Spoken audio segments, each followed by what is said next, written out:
Get a song of Mega, song of Mega.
Fire. That's it. Sit down. Masasibiza naba bangaphandle mntana might.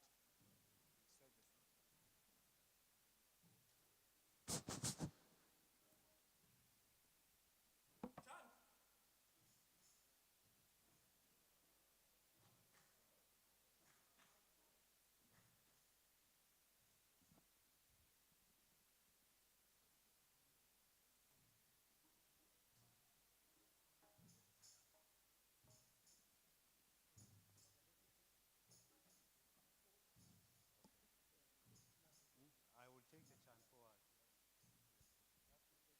Last.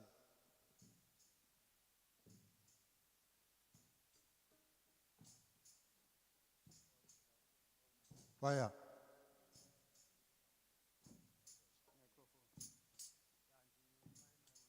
Boo.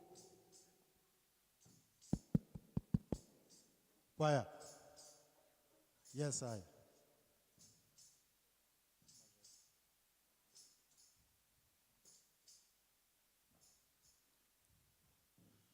Oh, last. Rastafari. Joe. Rastafari. Joe. Rastafari. This is a whole band of angels. Now being in order. We here also to pay respect to the ancient Rastafari. Gongo manapa. Rastafari.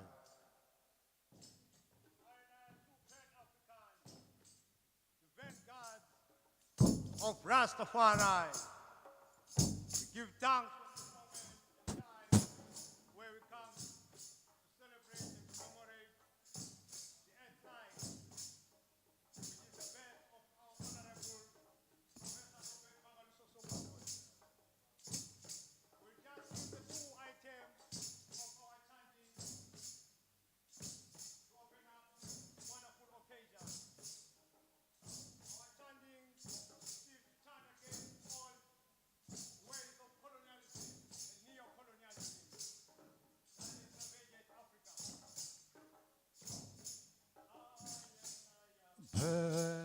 Pendant colonialism.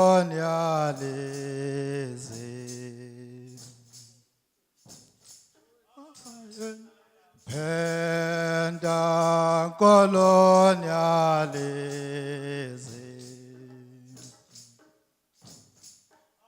You're shining the light of Rastafari.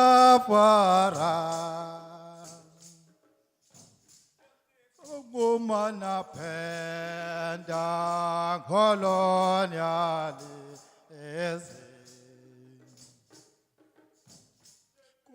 Kumanapenda koloniali eze. Shining Hela, hope Rastafari.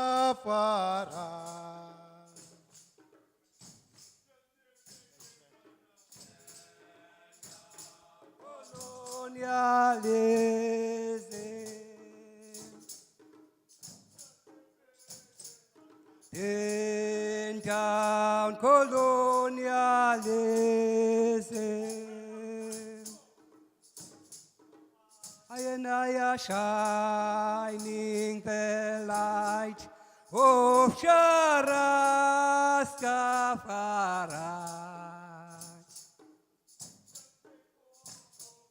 Pin down colonialism.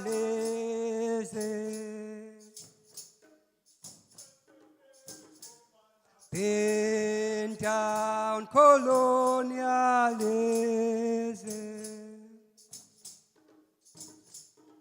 I and I are shining the light of Rastafari.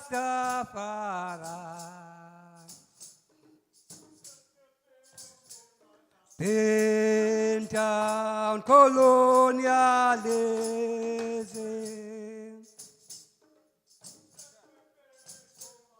Pin down colonialism.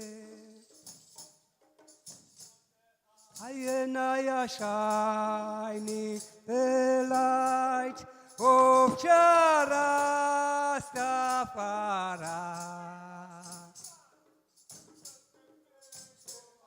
Pin down colonialism.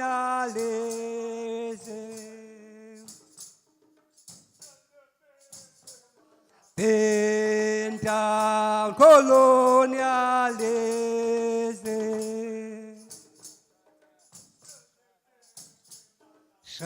Shining the light of Rastafari.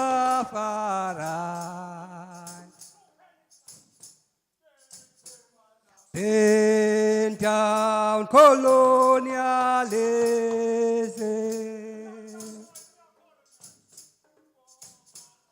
Pin down colonialism.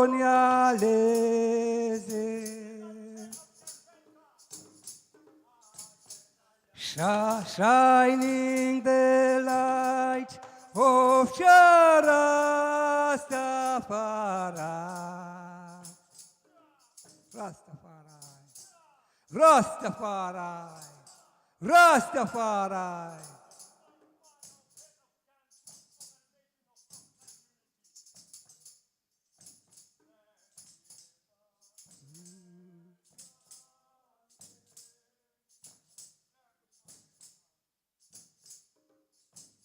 Black Liberation Day.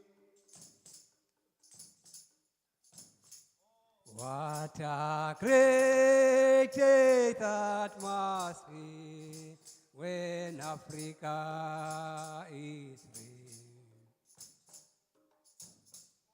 What a great day that must be when Africa is free. No apartheid, no more genocide.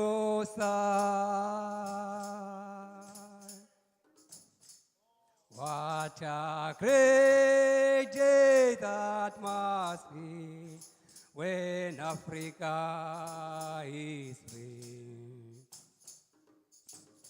Oh, what a great day that must be when Africa is free. Black Liberation Day. Plagle parishante.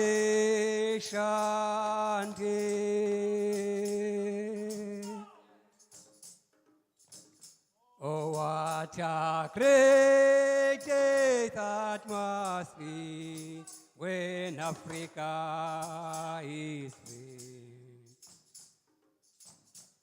What a great day that must be when Africa is free. Liberation Day. Black Liberation Day. Oh, what a great day that must be when Africa is free. What a great day that must be when Africa is free. Black Liberation Day. Black Liberation Day.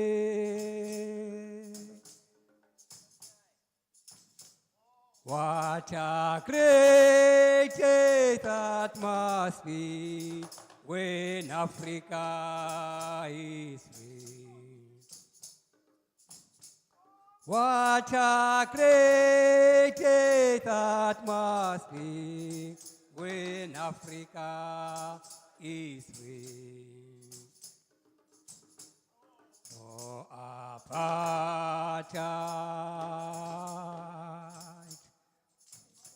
no more genocide.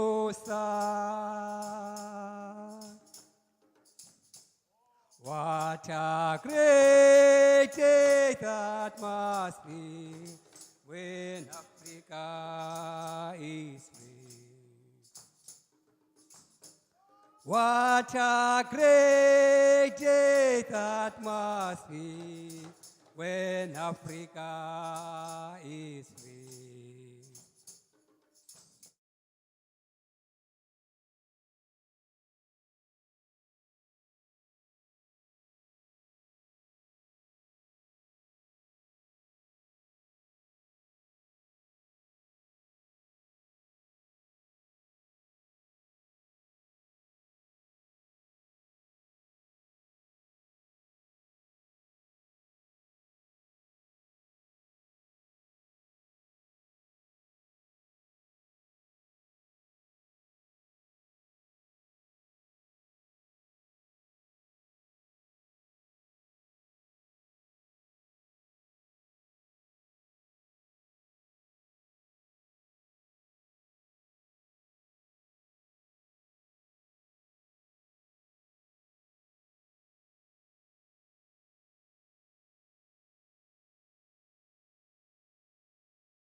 check.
We're all right there. Yeah, thanks. Who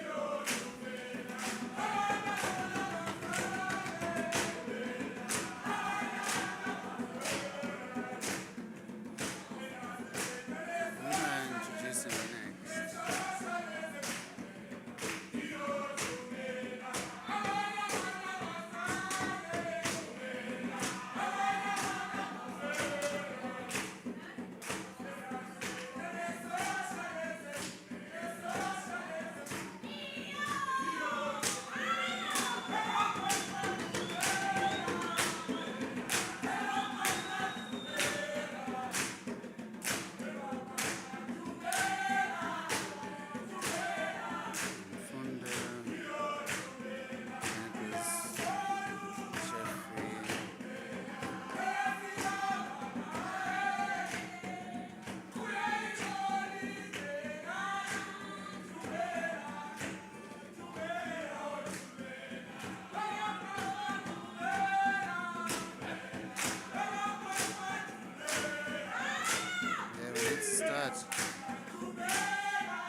Okay, thank you. That's a good welcome to everyone, and we appreciate you coming. Thank you. Thanks. So, we'll get started with the program. I want to thank some distinguished guests who are here. We have Dr. Lunga Mantashe, who's our keynote speaker here,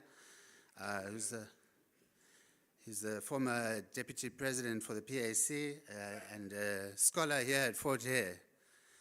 And then our respondent, Tando Sepuye, who's a Pan-Africanist scholar, historian. He was working at the Steve Biko Center. He's now a spokesperson for Alfred Nzo region. Yeah, and then we welcome Mr. Zukile Barnabas, who's ex-Robben Island PAC former political prisoner, who's come here. He's a PAC veteran who's come to share his recollections of Sobukwe and the PAC. Thank you, Mr. Barnabas, for coming.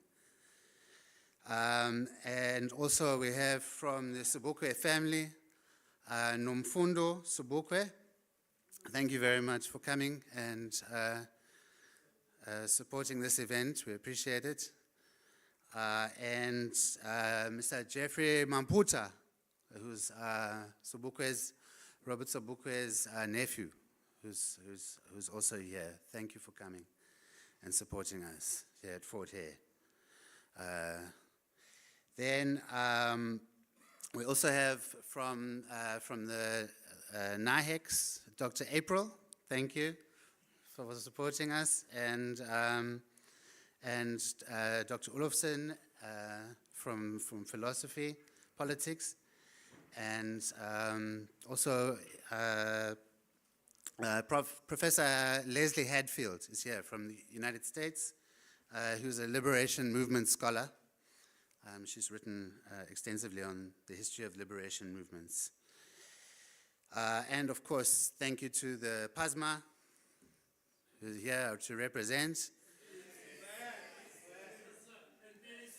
and PSC, and thank you for attending.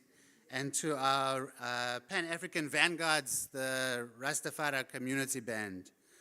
Thank you so much for entertaining us and supporting this event. So we will, let's see here.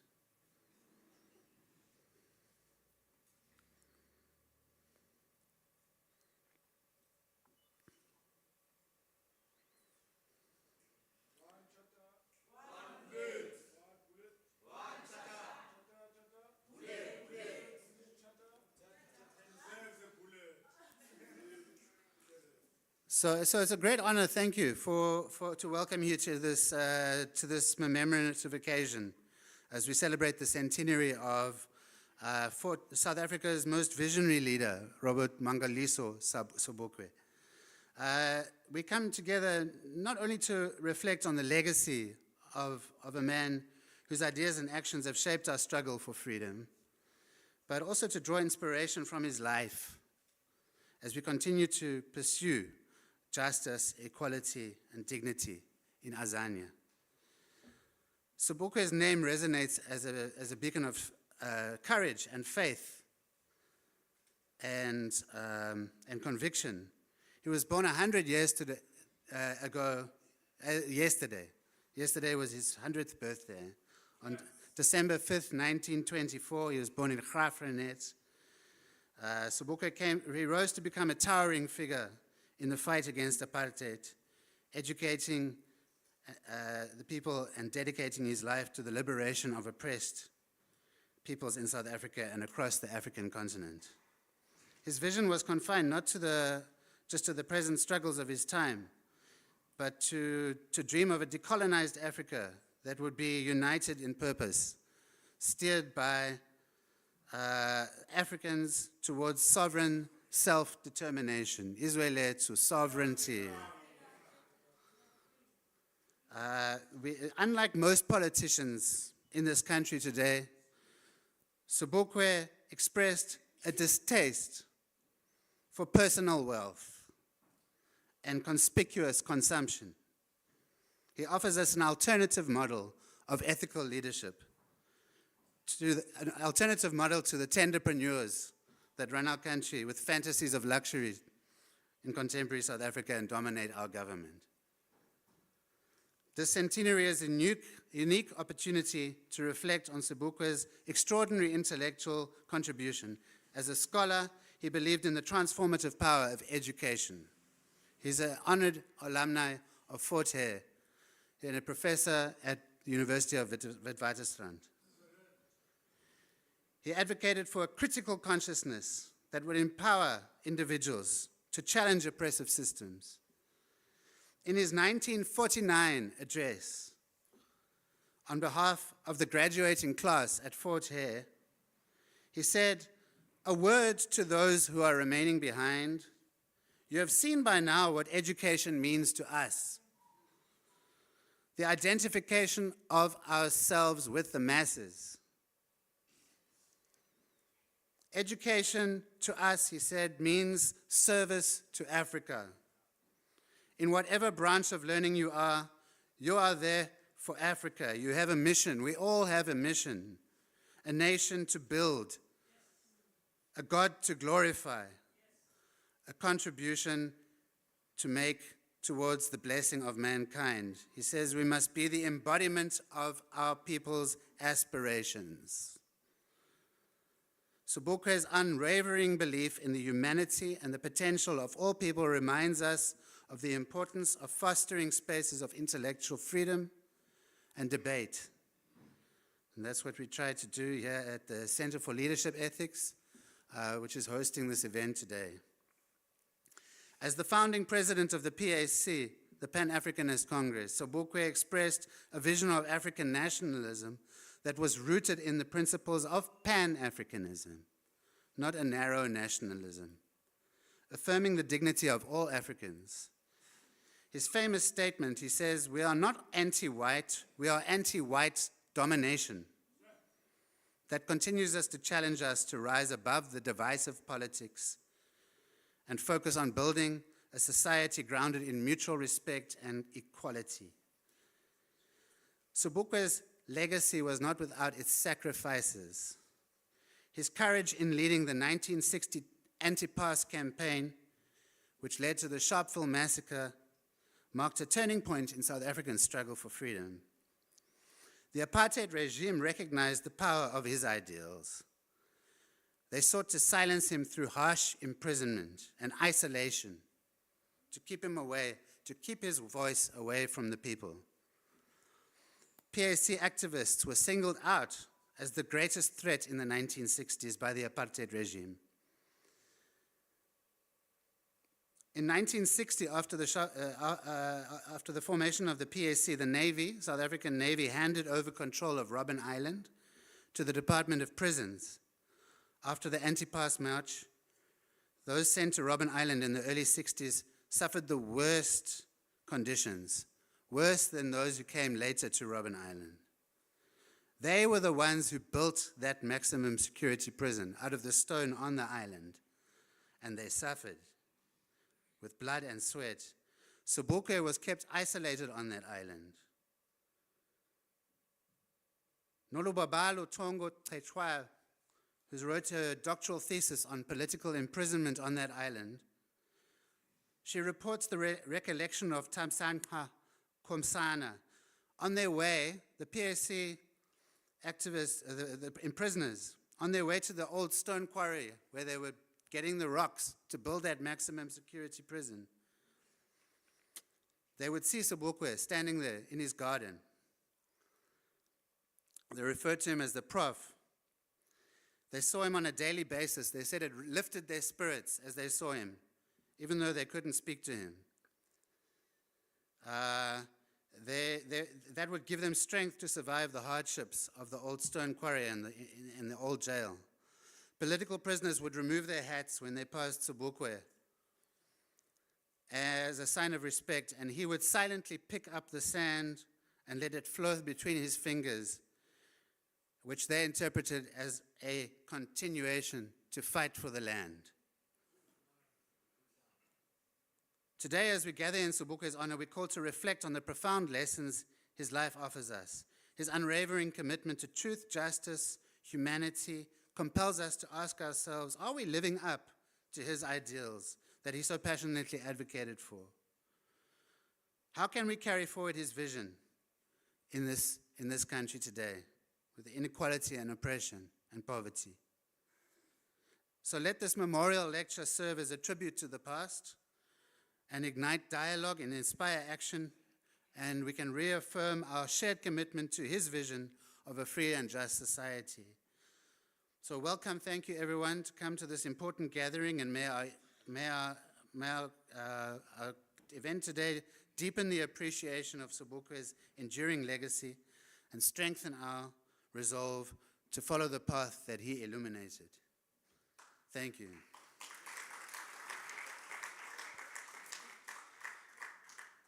Thanks. I'd like to welcome to the stage Nomfundo Sobukwe to please come and share some thoughts.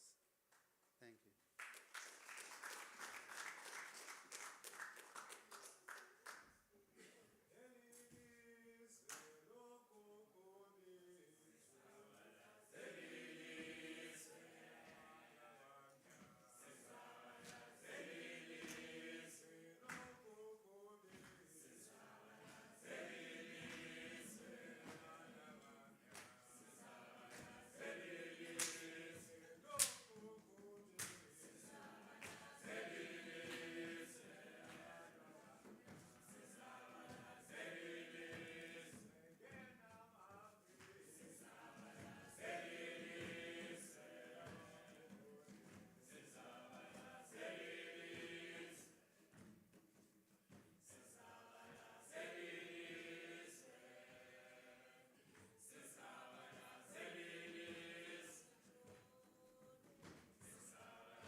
Okay, thanks.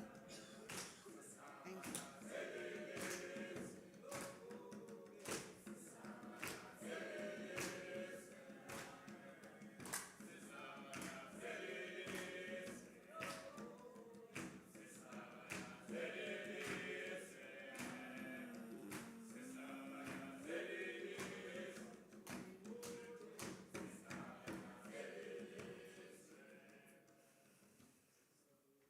Izwe lethu iAfrica. Good afternoon, everyone. Thank you for the invitation to attend this centenary celebration in remembrance of our father, our uncle, our grandfather. I would like to recognize our special guests and the organizers of this event for making it this successful. On my family's behalf and mine, I would like to express our heartfelt gratitude. We are humbled by Forte's continuous efforts to strive to keep Robert Sobukwe's legacy alive. This is where his journey began, where he left his footprints of student politics. Usis Mili yesterday shared that family birthdays to Utata Utatomkhulu were very important to them. Whilst in prison, Robben Island, in particular, he made it a point to write heartwarming messages, birthday messages to each one of them respectively. His mother and brothers received long, loving messages from him as well. He was a very loving son, husband, father, uncle, and a friend to total strangers. always putting the needs of others first. He wanted the best for them in a very genuine manner. Sis Millie doesn't remember them celebrating his birthday as a family with him, but he definitely celebrated with Umama Ugogo in Kimberley whilst they were in school. So their birthdays always fell on school holidays, as they were always in boarding schools. Belated birthdays were recognized during their December holidays.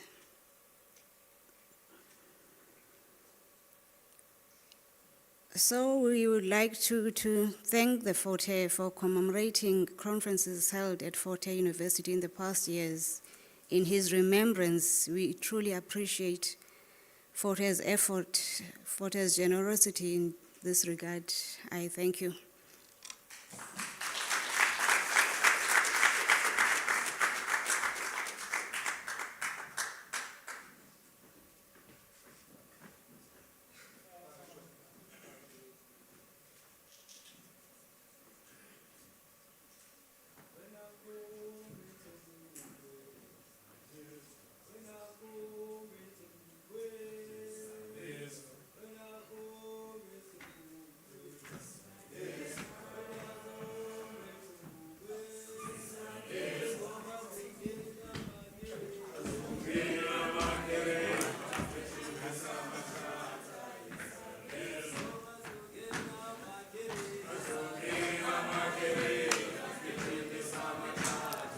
Begin with say what I want to say. Yes, please. So, hello? Sorry. Thank you, sorry. So I'd like to welcome Mr. Zukile Barnabas. Thank you.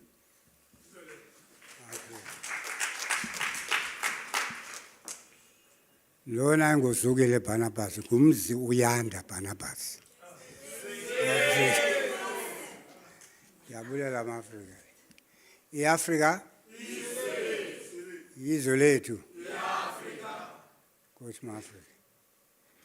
Andizoba mde maAfrika ledibali kodwa ke zikhona incwadi ezabhalwa nguBenjamin Pogrand ngembali kaSobukwe.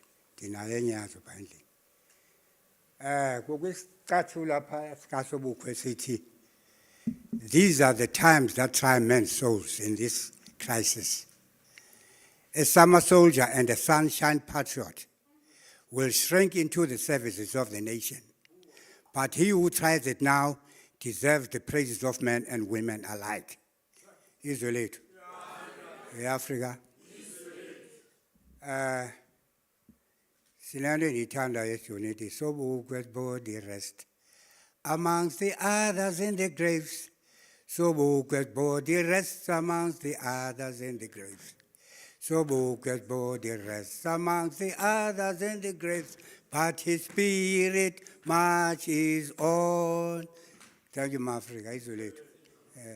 maAfrika, ndingatshona ilanga xa ndinobalisa nge-background yokusuka kwamnandi namashumi asibhozo anesibini budala. Ezinye izinto sezalibaleka, abaninti sebaphantsi komhlaba esesinabo endleleni. Siyayibulela ke into yokuba nibe nina nisayibambile nisabheka phambili. Ya, Nkosi maAfrika kakhulu. Andizoba mde uba ndidibane nalo kaJantshi uNantsika uMzamo. Sikunye phaa ekuhlaleni kwa-NU16. Wandicela ke mandizobeka umnwe nam apha kule ntlanganiso namhlanje. Ndiyayibulela ke loo nto uba nam khe ndizonyathela apha phakathi kwamaAfrika kule ngqungquthela. Nkosi maAfrika, andizoba mde nditye ixesha. Bekungakuninzi endingakuthethayo, mhlawumbi kutshone imini kude kube ebusuku. Enkosi maAfrika, izwe lethu. iAfrika. Thank you.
thank you.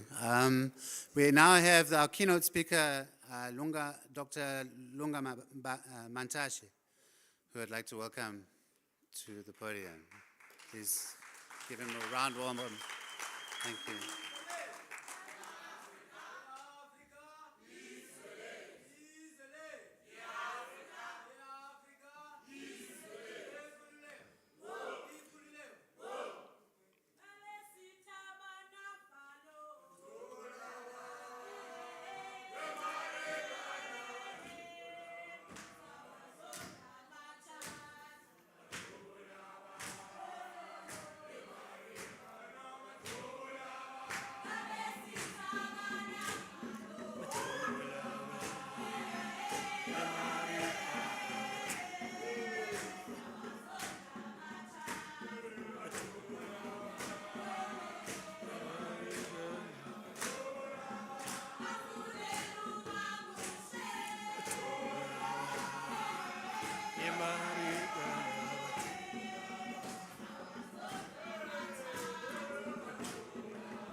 Isolate. Isolate.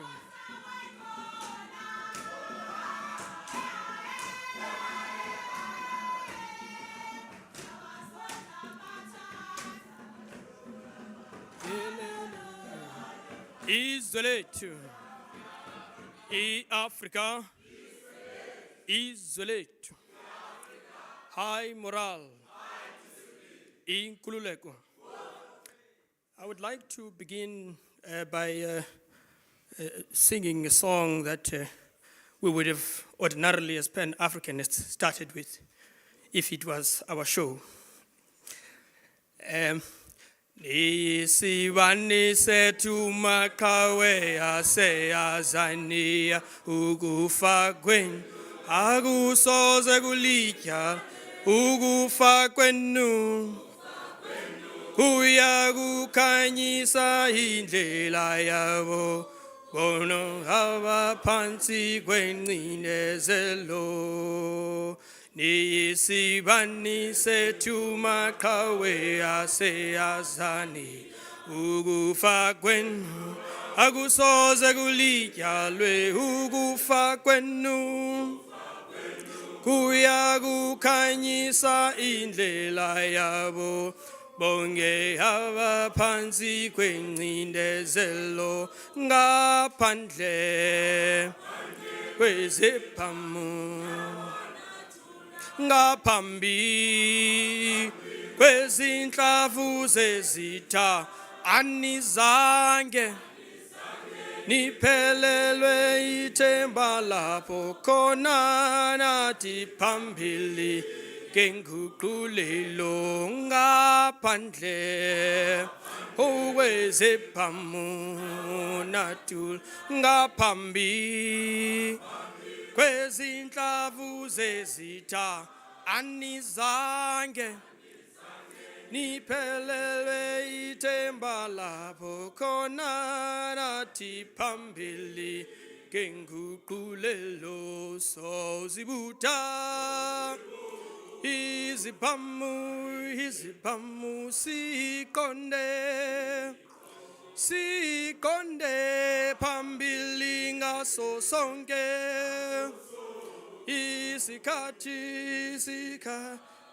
isikhathi nibe isibani sethu maqhawe izwe lethu.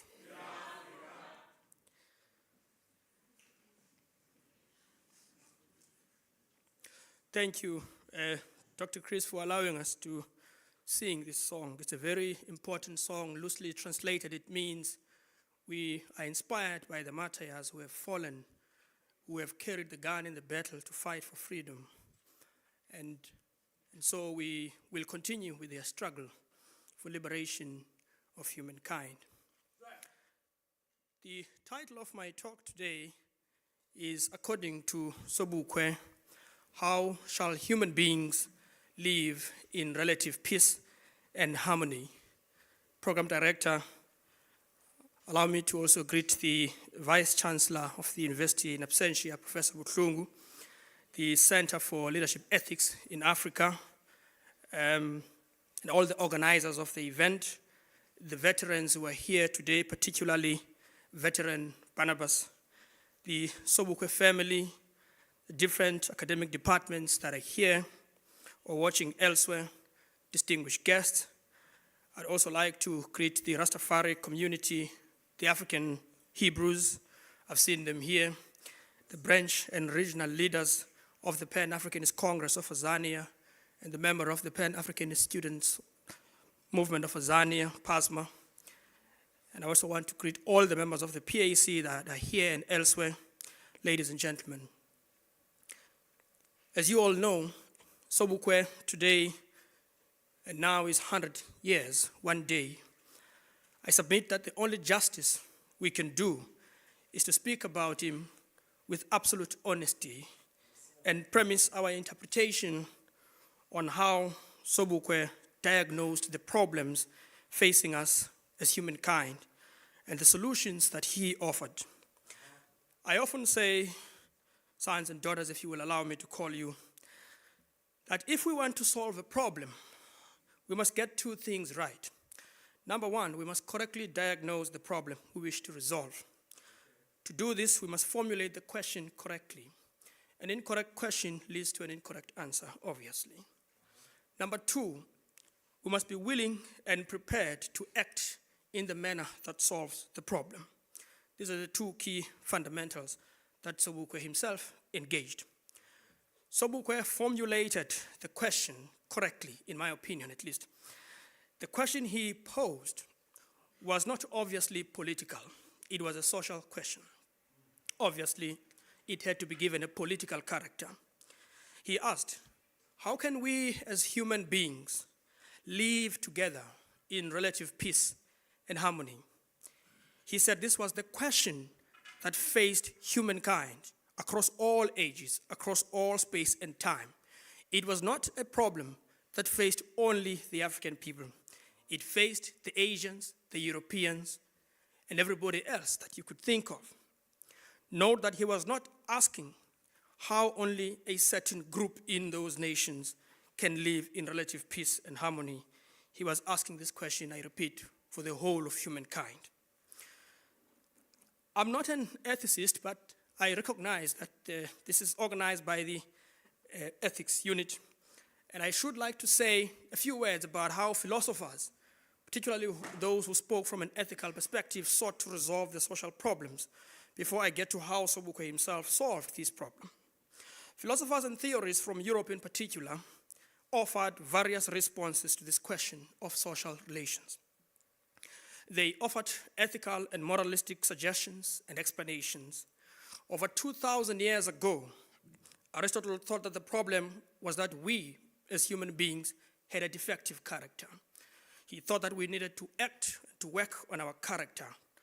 We needed to change our habits and train ourselves to act virtuously. And we could, he told us, act virtuously if we only repeatedly acted virtuously in a manner that produced good in the world. He said we could learn and train ourselves, for example, to have virtues of courage, of wisdom, and kindness, and honesty, and temperance, and so on. That was Aristotle. Plato himself told us that there were such things in society as justice and a just city, which we had to strive for. Thucydides' response to Socrates, because Plato was basically playing a dialogue between Socrates and various arguers. So Thucydides joined and jumped into the debate, and he said that justice was the interest of the stronger. This was a very shocking answer, obviously, to say that justice is the interest of the stronger. I suppose if you look at the world as it is true what Thucydides was saying, that justice is the interest of the stronger. The weak suffer what they must, and the stronger do as they please. Socrates obviously was logical and idealistic, let it be said. Just because things are true, ladies and gentlemen, in logic, doesn't make them true in practice. The real practice of the world was quite radically different from how Socrates was philosophizing about justice and a just city and so on. Kant came to this conversation a little bit later. That renowned German philosopher who produced his first book at age 56 claimed to have discovered the metaphysic of morals. He thought that morals had a metaphysic. He philosophized that all we needed to do was that we needed to strip ourselves of all the sorts of inclinations and interests and personal desires. He philosophized that if we did this, because he said feelings are unstable, you can't build a metaphysic of morals on the basis of feelings, of experience. So he stripped morals of all experience. And he told us that if we only acted from duty, if we acted from universalizable principles, from a categorical imperative, and the world then, he told us, would be a better place. For Schopenhauer, who joined Kant, who agreed with Kant, quite frankly, on a number of issues, he was Kant's successor, he said we had to be compassionate and live a life of chastity, for example. To the Buddhist, which Schopenhauer had taken part of, we needed to overcome our personal desires because they destroyed human relations and relations with nature itself. We had to overcome ourselves by meditation and different other sorts of things. All these ethical frameworks, ladies and gentlemen, meant that we had to work on ourselves as human beings. They don't do, obviously, the important analysis of our material conditions. They try to speak to ourselves and how we can act in a moralistic way. But sometimes they don't deal with the power relations, which often define whose morals prevail at the end of the day.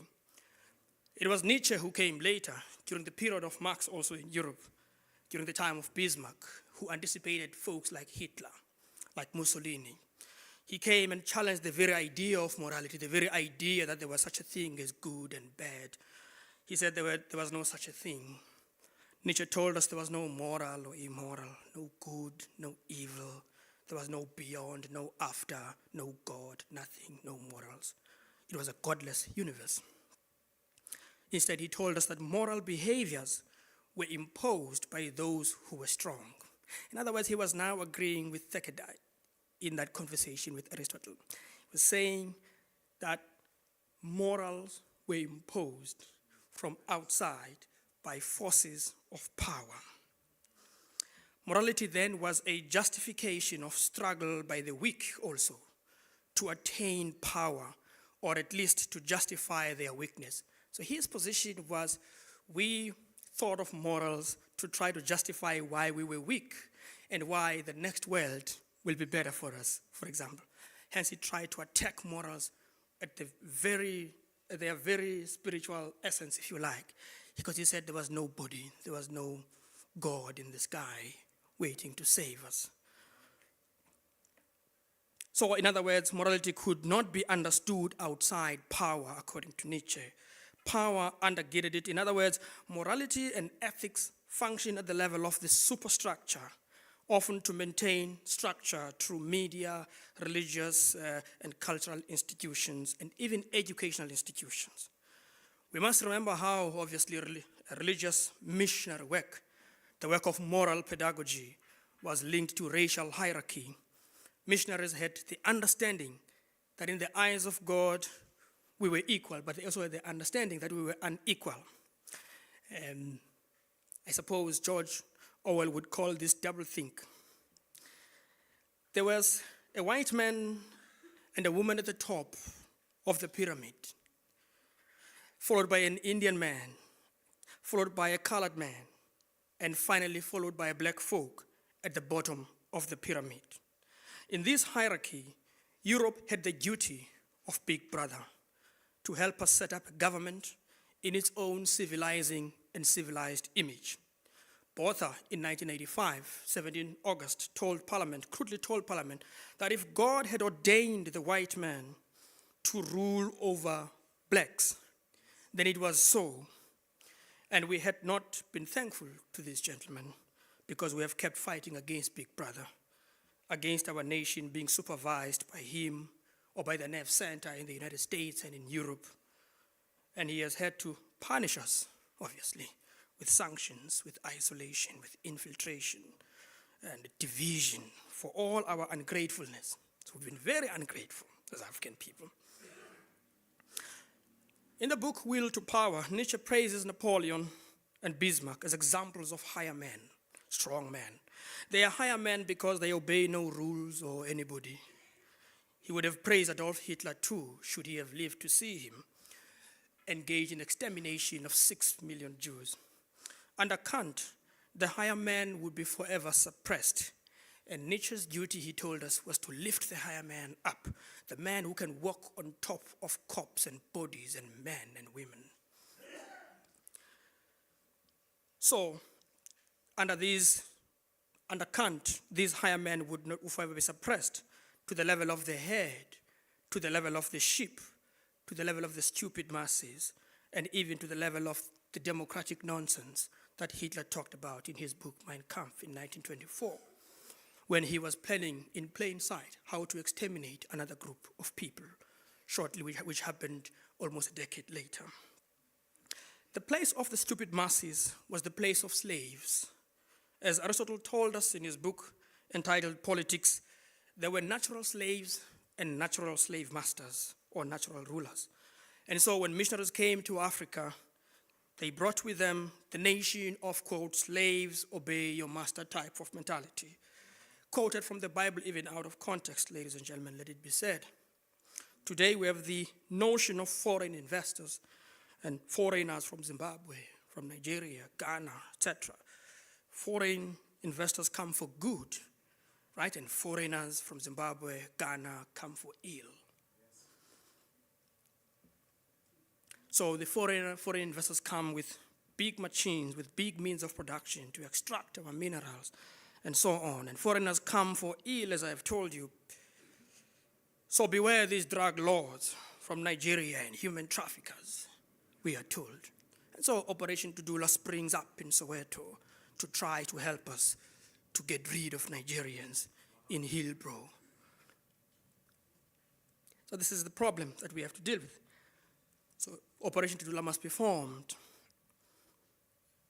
And it must be formed and disappear. Sometimes it gets to reappear, as we know.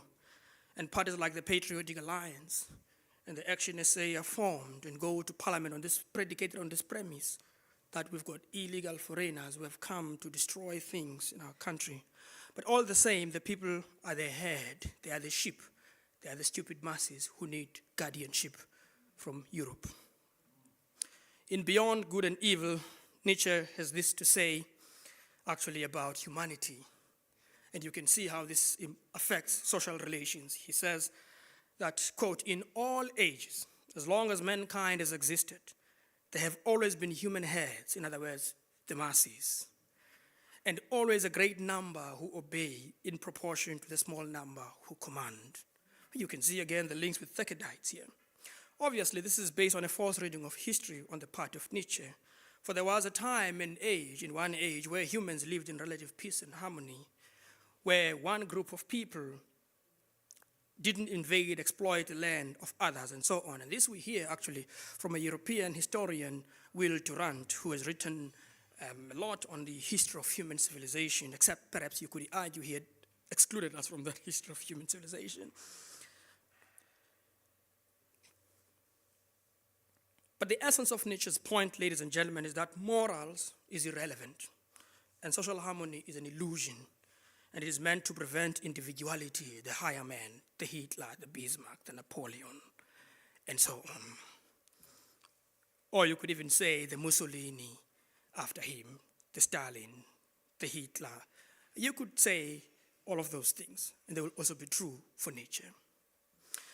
When Nietzsche was destroying the concept of morality in Beyond and Good and Evil in 1886, he somewhat had the backing of Charles Darwin, if you like, who propounded the theory of evolution, where whether intentionally or unintentionally, the Europeans had already been operating on the basis of higher man, the higher man of Nietzsche, as it were.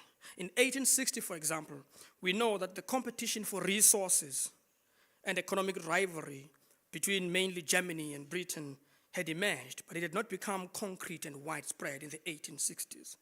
And Marx, who published his first volume, Das Kapital, in 1867, had a foresight of what was about to happen on a widespread basis as a result of growth in industry in England.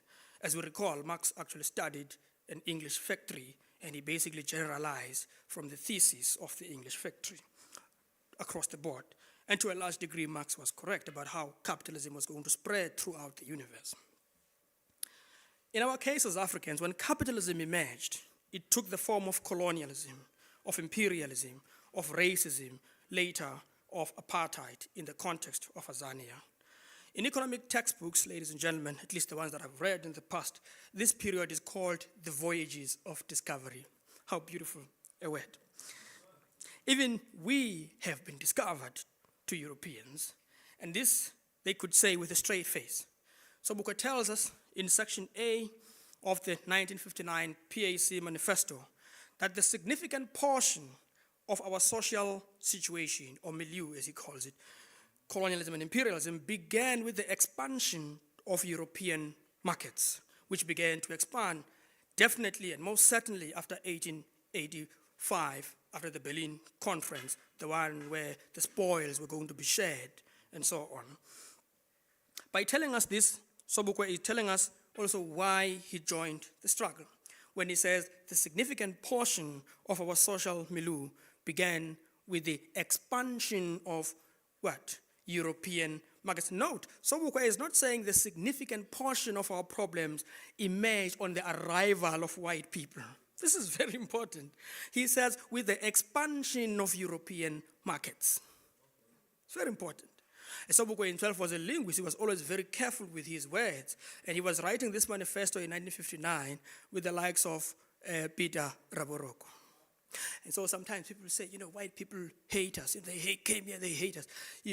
See, they miss the historical point that is explained in section A of the Pan-Africanist Manifesto as to the origins of the problems of society, particularly in the context of Africa. More specifically, Sobukwe gave us three reasons. One, to resolve the problem of social relations arising from economic determinism. So you can see section A talking to the question of economic determinism. And he said, secondly, we should resolve the social problem by overthrowing white domination. Again, listen very carefully. He says we should overthrow white domination, not white people. And then he said, was build an Africanist, socialist, democratic order. Let me deal with the first two reasons in 10 here very quickly. Sobukwe wants us to contribute to the resolution of the social conflict, to how humans relate to each other. He tells us that this social conflict in social relations has existed for all ages and for all peoples of the world. In fact, you will know that this is true if you remember the story of Columbus in 1492, coming to the Arawaks, the Red Indians, coming to take so Columbus was not looking for Indians, he was looking for gold, but then he found humans. This is also very important history of the Indians, Red Indians, the Arawaks, and the different tribes that had occupied that land in 1492. So the reason, for example, that Jesus Christ was drawn up as a white fellow in 1509 was precisely to provide a religious justification of white domination over the Red Indians, the Arawaks, in 1492 in the Americas. So Sobukwe tells us that the social conflict between people has economic determinism as a structural foundation. The second reason is that he is engaged in the struggle to overthrow white domination, as I have said. Ladies and gentlemen, we must remember that white domination and imperialism wanted to keep us under the guardianship of the white man, under a racial hierarchy. Sobukwe saw right through this maneuver. He told us in 1949, and Dr. Chris did actually make a very important quote from Sobukwe from 1949, that here at Fort Hare we were put under the guardianship of the white man, even when we thought it was our own university. Apparently, we needed to be brought above our barbarity, above our childishness, above the dust of stupidity as lower primates in the Darwinian sense who refused to evolve into full grown-ups. And so we needed this white tutelage so that we could be, raised above the dust, as it were. We were taught, obviously, to be white, and indeed, as Fanon pointed out in The Wretched of the Earth, our only destiny was to become white. That was our destiny. We were caused to think like a white man without ever becoming white ourselves. How beautiful. You can think white, but you can never really become white. How wonderful. That is, we were taught to reject ourselves so that we could be like a wandering soul that has no place or body. And then Sobukwe says, now what is our fight? We are fighting for the right to call our souls our own. So that is, we were taught to reject ourselves so that we could be like a wandering soul. What person would want to live, obviously, in a shamed or shameful body, a body too dark, too evil, too primitive, too nothing? What person would like to live in that body, a cursed body, as it were? You saw all the biblical misinterpretations of the curse of the blacks and so on, but anything too dark was too evil, too primitive, too nothing. But whatever we did, we could never become white, as I have told you. We would reach what E.B.W. Du Bois called double consciousness, but we would never really become white. But we would have stopped being black, but we would never become white. Hence, we become a wandering soul and body in between. This is what Dr. W. Du Bois tells us. In fact, he opens his book by saying, the problem of the 20th century is the problem of the color line. That is his thesis in his book. So, nor was it right to ever become white, because the imperialist can never be a standard of what it means to be human. Let me repeat the point. I think the instincts of being a teacher always sort of reach me. So let me repeat the point. So the point is, we could never become white because the imperialist can never be a standard of what it means to be human. The white man had himself become, in fact, damaged because you could not dehumanize other people without at the same time dehumanizing yourself. The psychosocial effects of colonialism on whites were also studied by Fanon himself, when he was looking at the psychological consequences of colonialism in his context. He saw that the job of paternalism was too taxing, too overwhelming, that it destroyed the French policemen of the time, who had obviously occupied his country.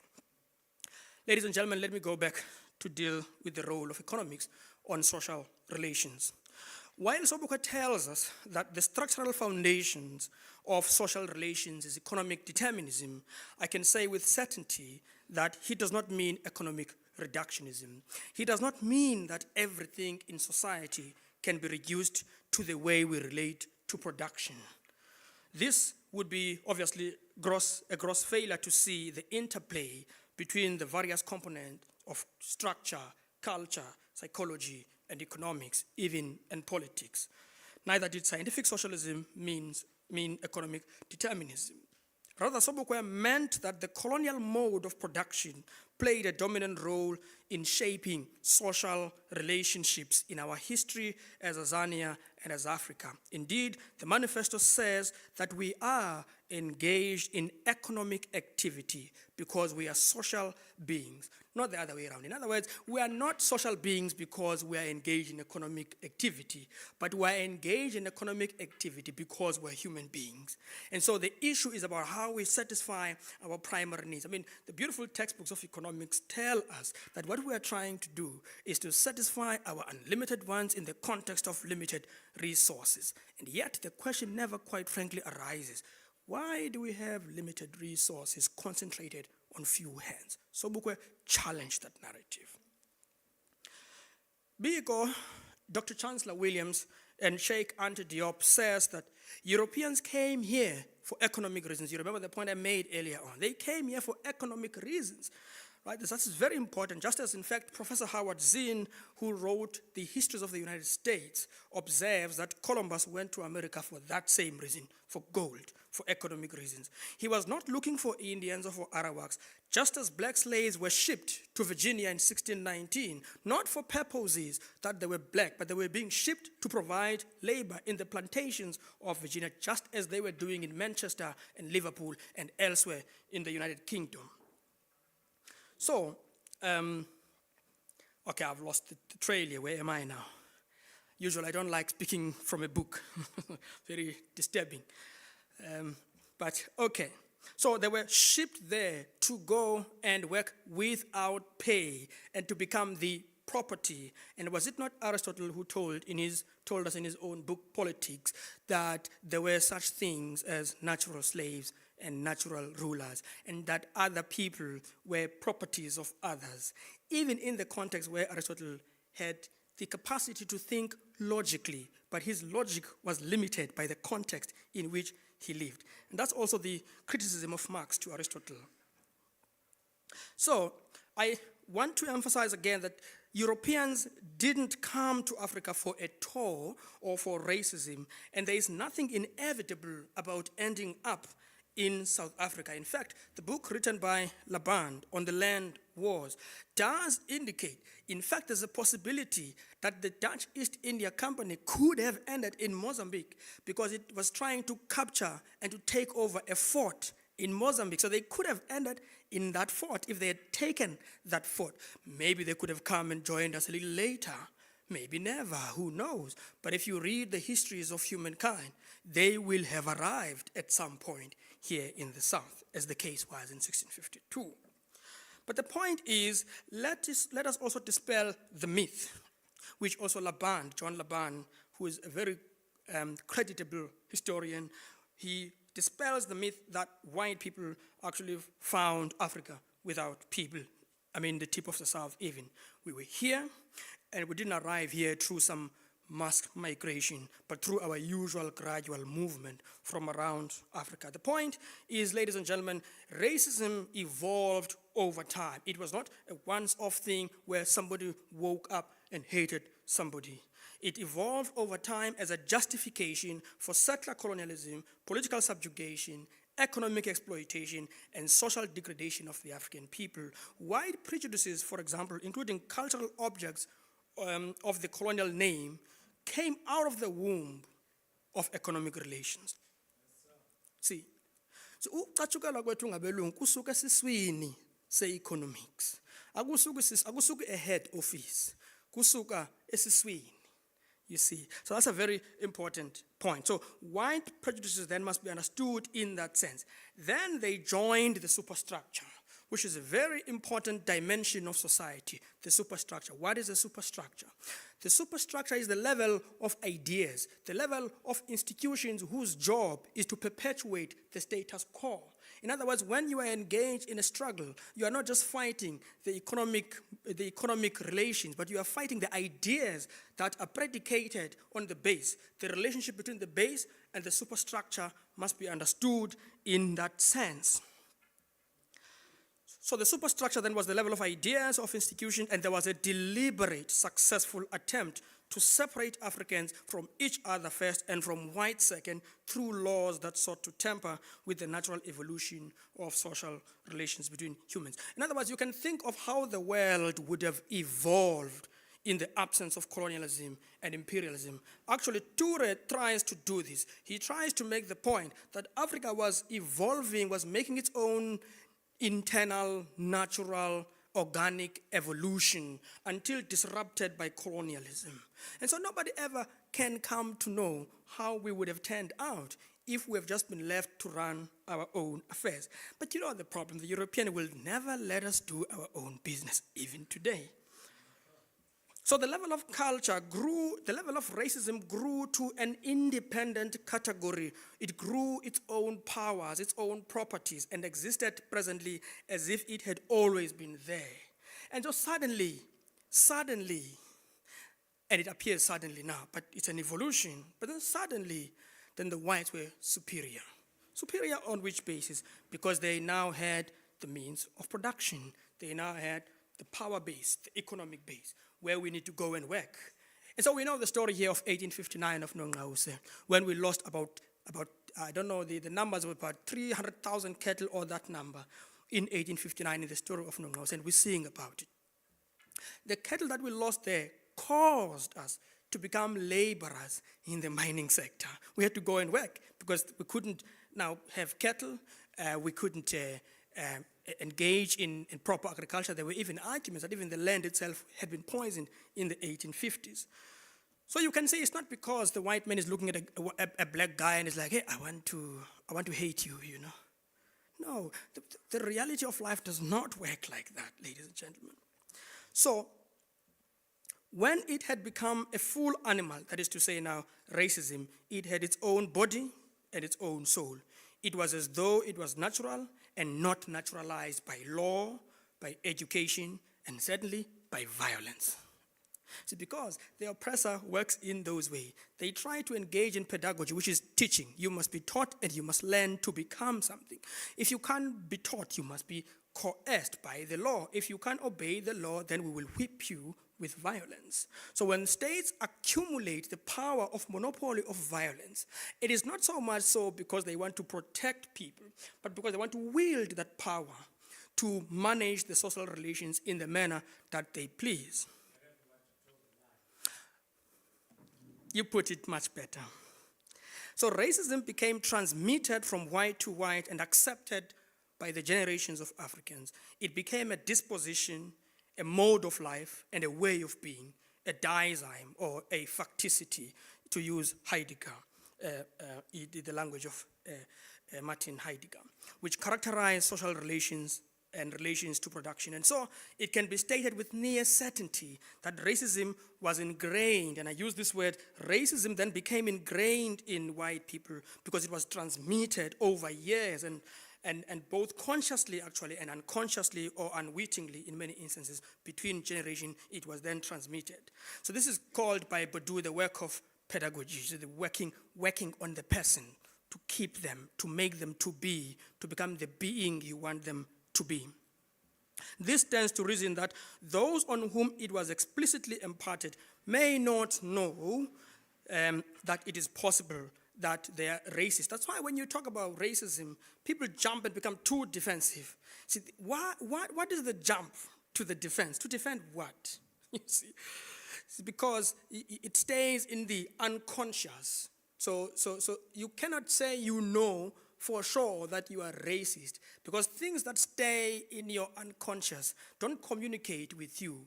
They exist in themselves, probably sometimes even outside you. This is an unfortunate problem with this problem.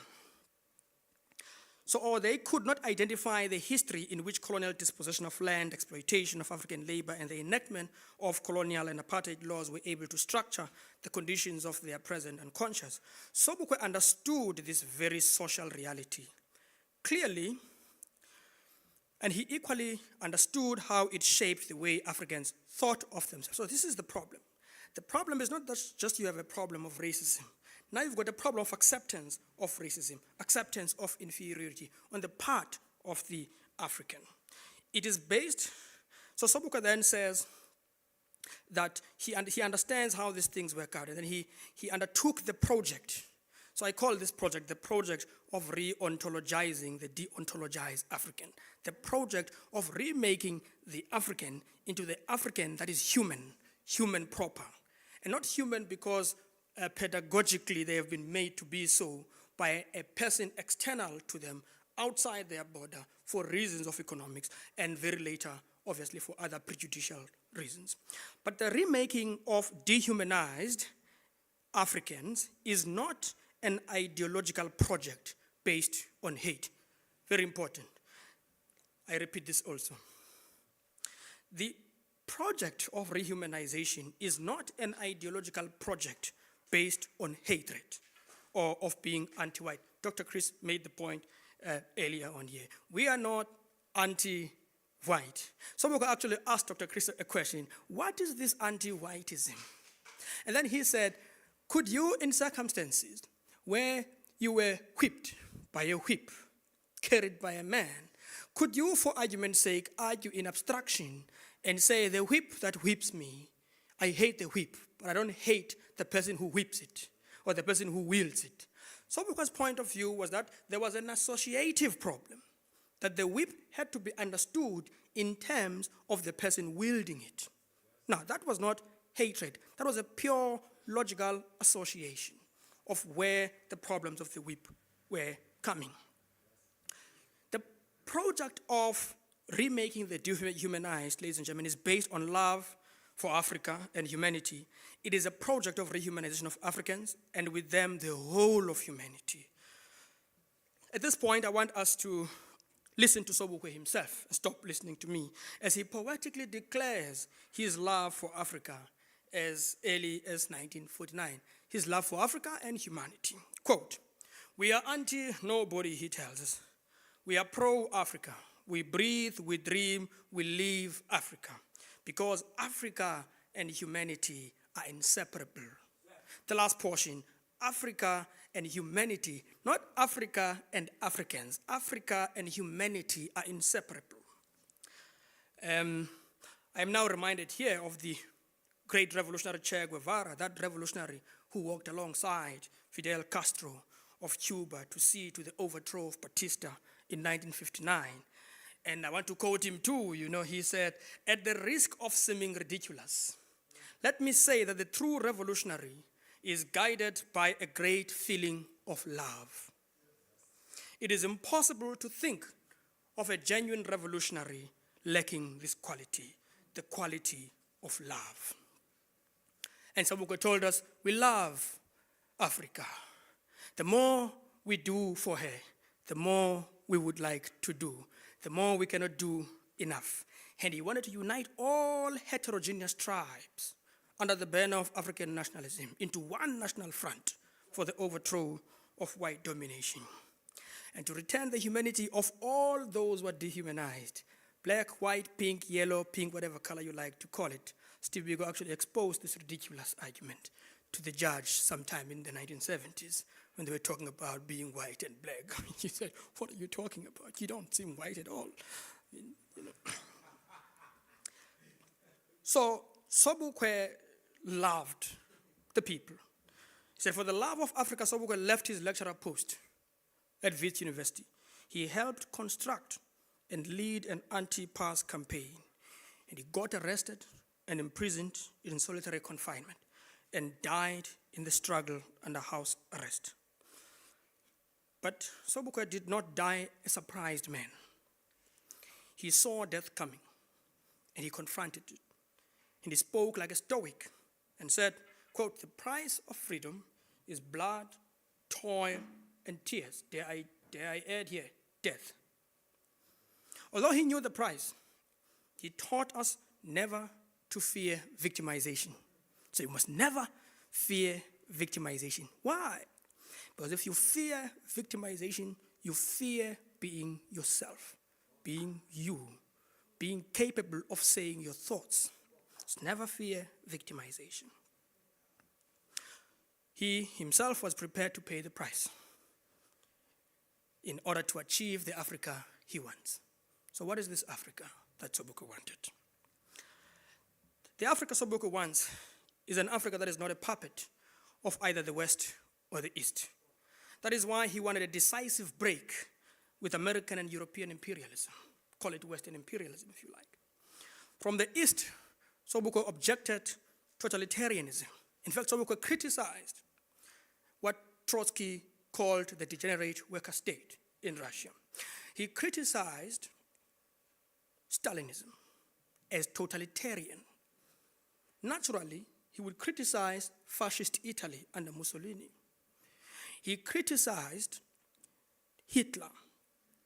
Naturally, he would also criticize, he actually criticized even Chairman Mao. He criticized any totalitarian manner of engaging in struggle. From the West, he objected to capitalism because he understood capitalism as exploitative. And we could read Marx in his 3 volumes, Das Kapital. The Marxists call that the Bible of the working class, the critique of capital.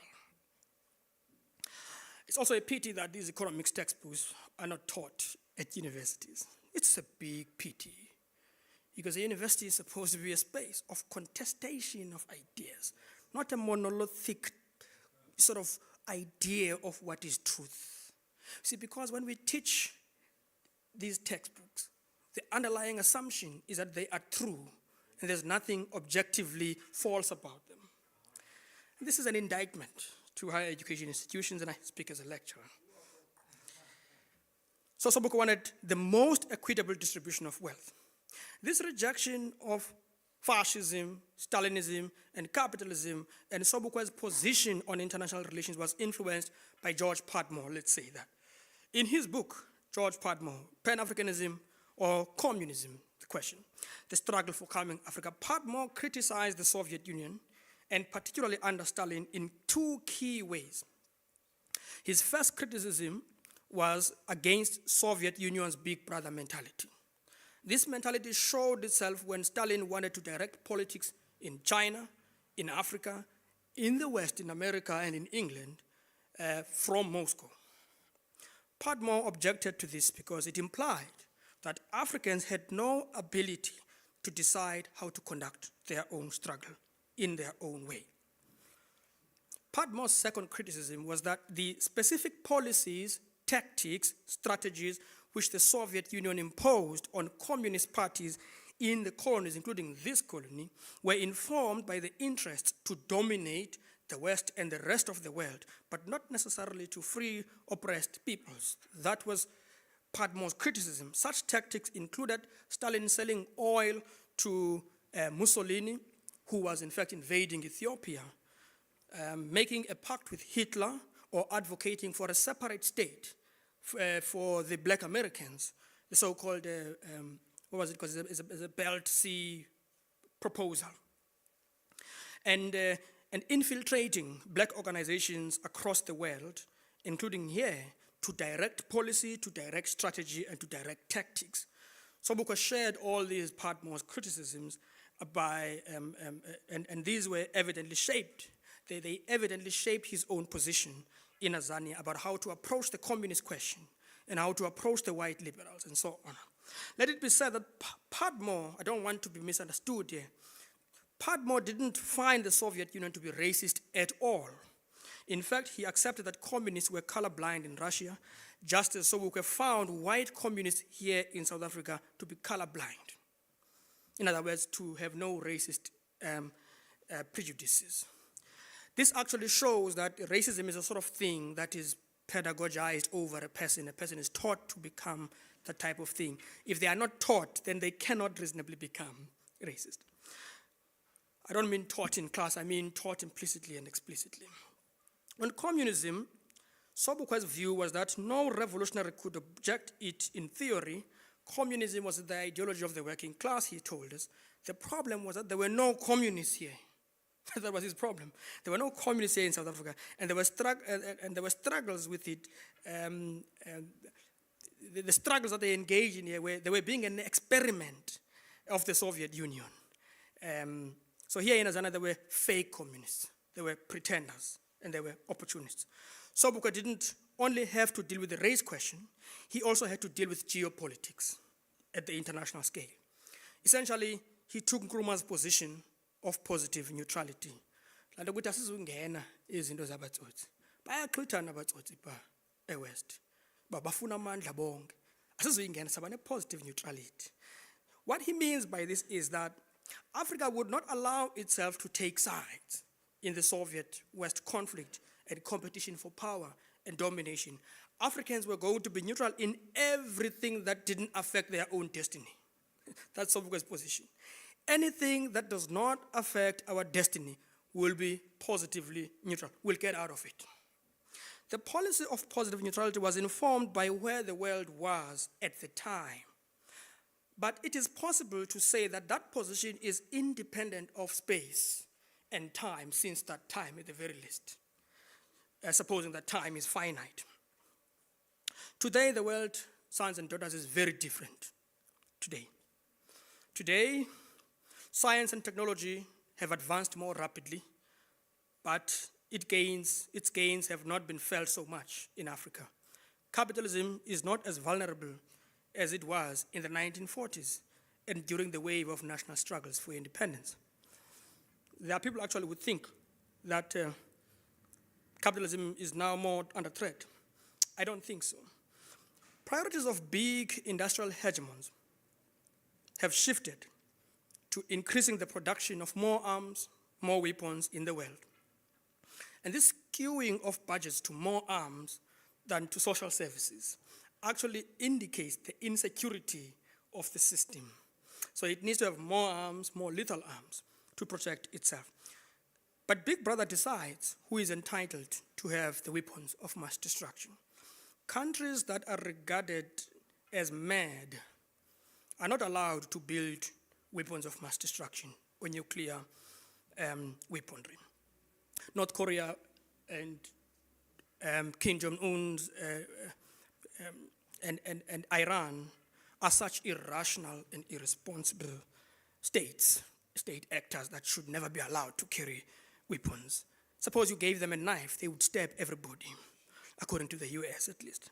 They have no right to have weapons. Importantly, colonialism itself has mutated to neo-colonialism, which Nkrumah called the highest stage of imperialism. And neo-colonialism has become, neoliberalism in fact, not has become the order of the day.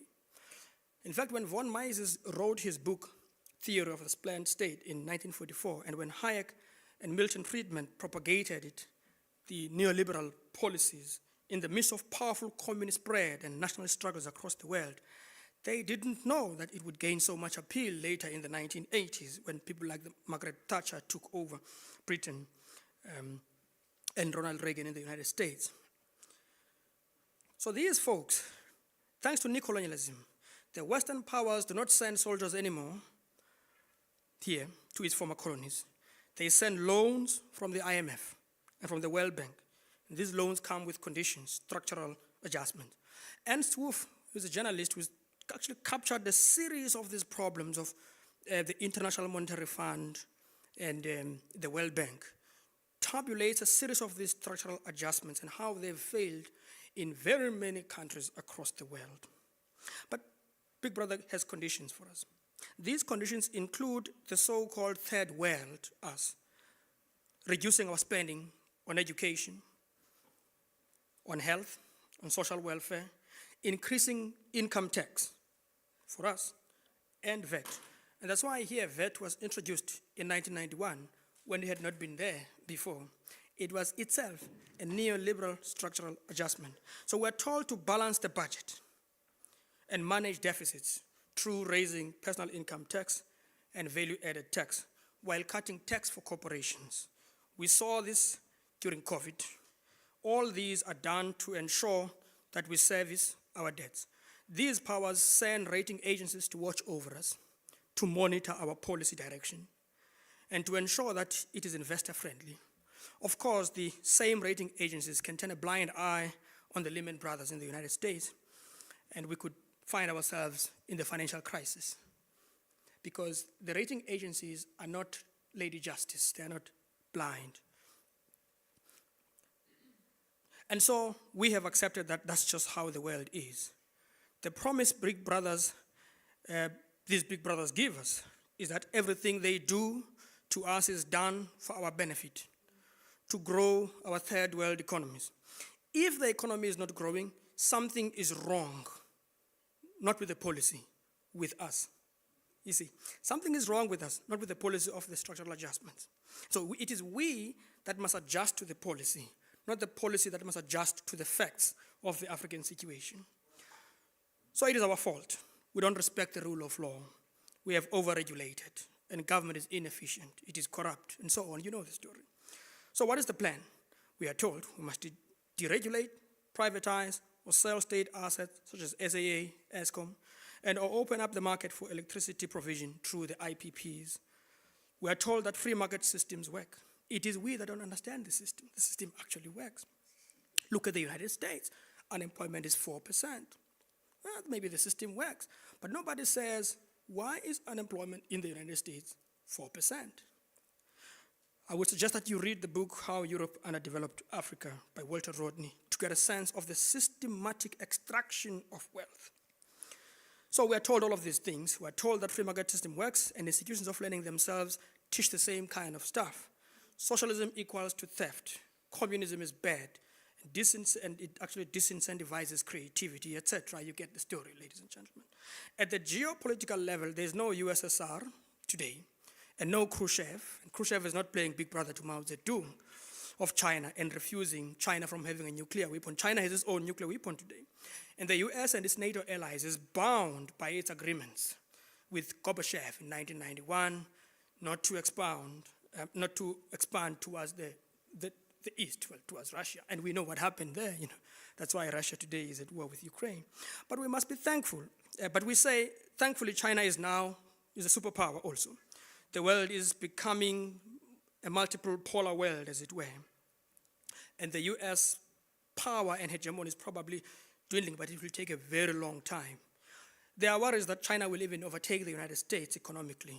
And to delay this much, the US is doing a couple of things. Number one is accepting, it has always done, in fact, accepted the one China policy and, in fact, the Taiwan's independence.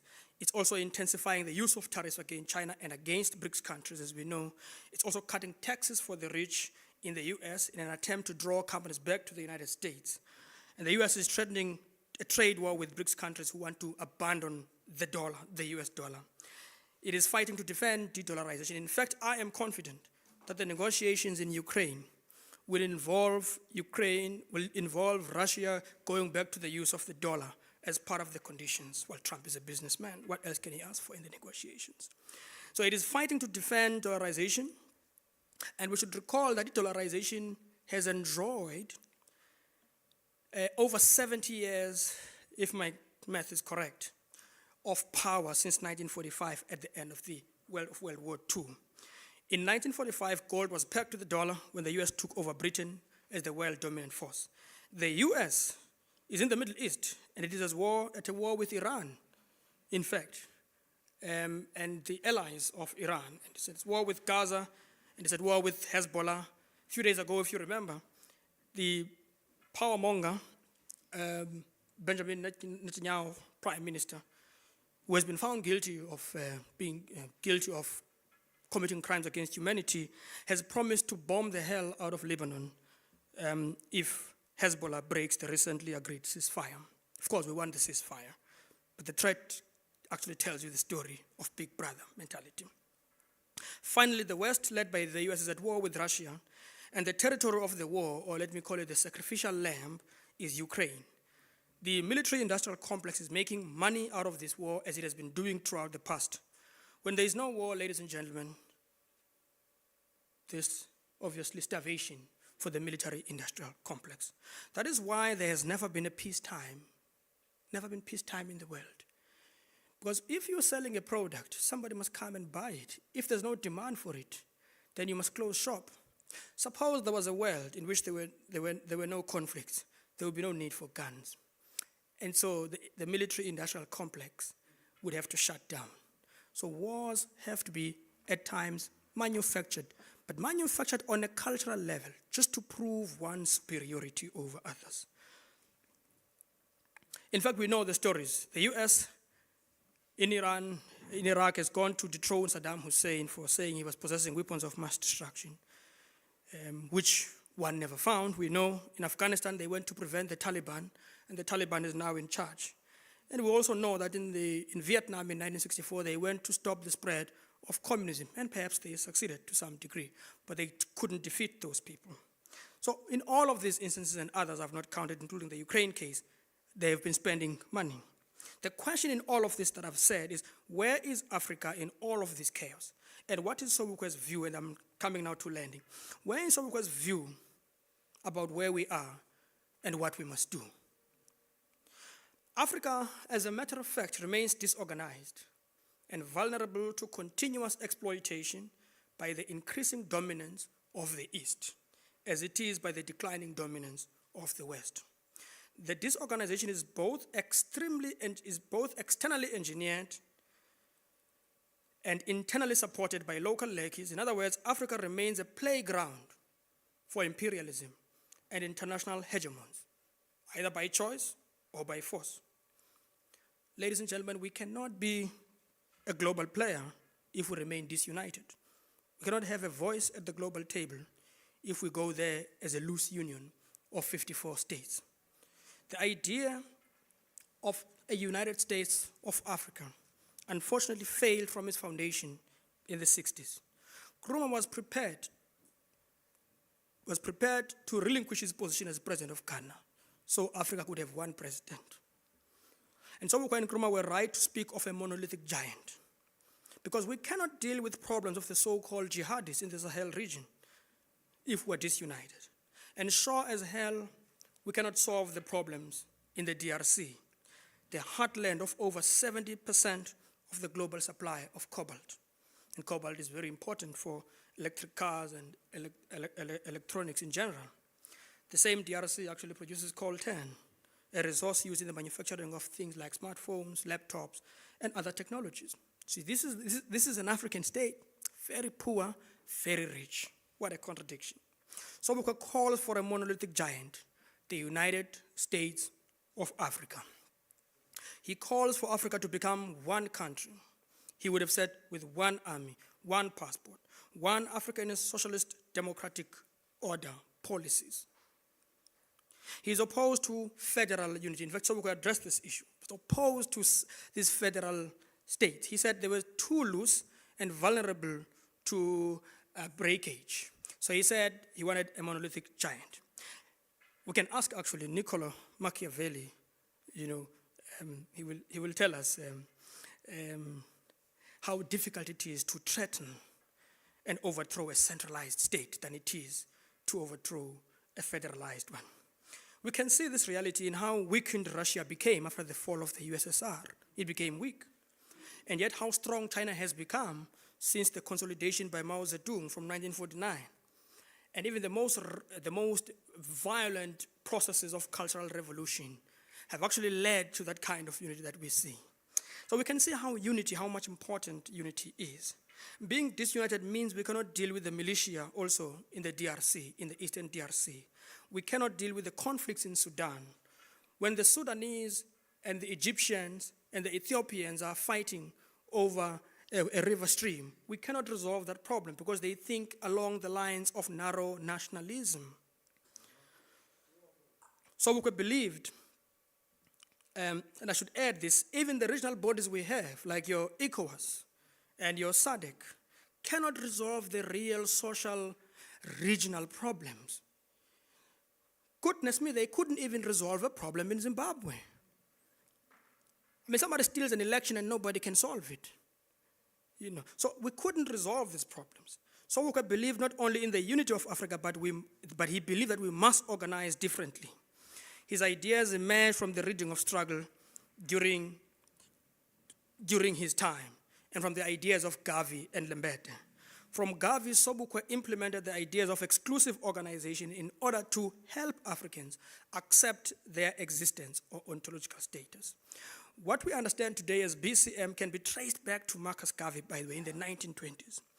Garvey insisted that we must be proud of who we are, our pigmentation, our history, our culture, our everything. Being black is not a curse, it's not an inferiority, it's not a nothingness. Du Bois and Padmore actually gave praise to Garvey for this contribution. Of course, there are ideas that Sobukwe didn't necessarily take from Garvey, but this is not the platform to criticize Garvey. Here, Africans included colors to Sobukwe. They didn't just include Africans, they didn't just include black people, people of just a pigmentation. You can get a sense from the BC that BC is talking about being black as an attitude of the mind, as opposed to just a mere pigmentation. So that in Sobukwe's formulation, it is possible, because Sobukwe said being an African depends on two key things. One, genealogy, two, political allegiance. So in Sobukwe's words, it was possible to be black without being African in the political sense. That is also, it was possible to be a Fanonian national bourgeoisie, to be a buffer zone for imperialism, and therefore not be black in that sense. What was key to Sobukwe was that Africans had to take their place and stop being used by whites and communist quacks and liberals. And they had to stop depending even on sympathetic whites. They needed to liberate themselves by themselves, and Pogela told us that we are our own liberators. This way of thinking can easily, ladies and gentlemen, be traced from Gavi in the 1920s and later in Lembede in 1940s. For example, when Lembede was accused of being pro-Hitler and anti-Jewish people, he told the Nkululeko in 1944, and I want to quote him directly here, "The African people," he told us, "have been told time and again that they are babies, that they are an inferior race, that they cannot achieve anything worthwhile by themselves or without a white man as a quote-unquote trustee or quote-unquote leader. This insidious suggestion," said Lembede, "has poisoned the minds and has resulted in a pathological state of mind. Consequently, the African has lost or is losing the sterling qualities of self-respect, self-confidence, and self-reliance. Even in the political world, it is being suggested that Africans cannot organize themselves or make any progress without white quote-unquote leaders." That's Lembede. Sobukwe made the same point in 1949 differently. He started off by saying that the Europeans are a foreign minority group which has exclusive control of political, economic, social, and military power. It is the dominant group.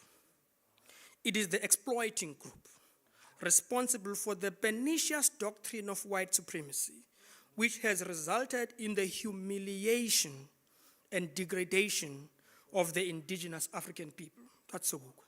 He continues to say, it is this group which has dispossessed the African people of their land, and with arrogant conceit has set itself up as the quote-unquote guardians, the quote-unquote trustees of the Africans. It is this group which conceives of the African people as a child nation. See, you can see Lembede here.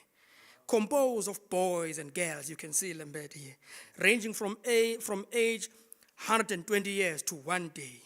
It is this group which, after 300 years, can still state with brazen effrontery that the native, the Bantu, the Kafir, is backward and savage.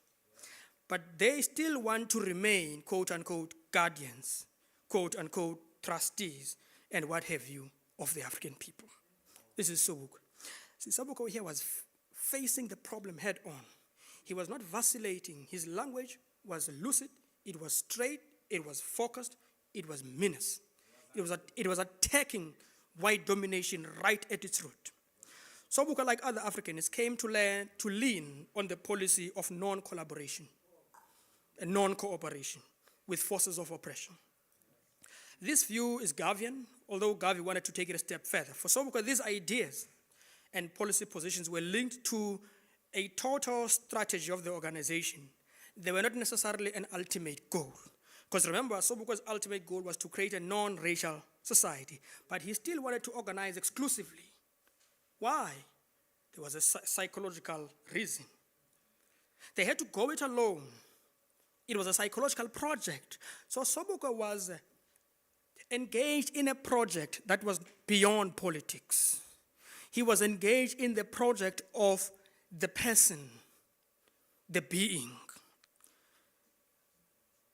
But why? Why exactly? First, Africans were the most oppressed group of people here and throughout the world. and Lambert had made the same analysis in the 40s. They were, in the language of the Africanist Manifesto, the subjugated, the dispossessed, the exploited, and the degraded. Paulo Freire told us in the Pedagogy of the Oppressed that the oppressor cannot free the oppressed, not willingly, certainly. And Raborogo told us that the colonizer and the colonized, the master and the slave, the exploiter and exploited cannot be brothers, as the Kliptown Charter suggested in 1955.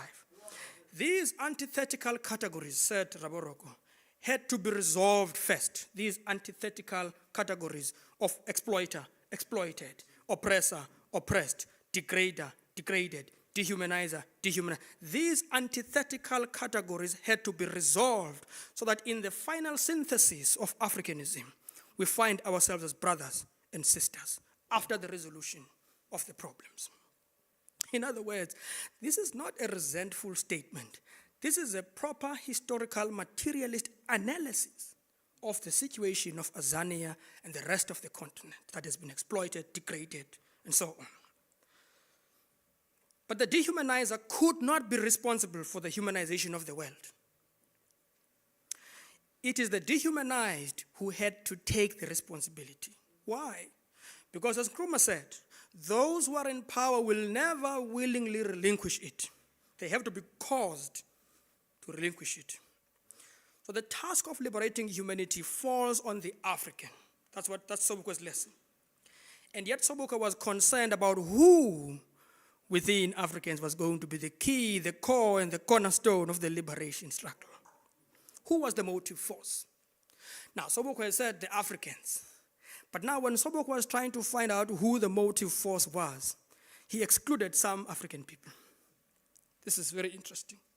The African people were going to be central to the overthrow of white domination, no doubt about it.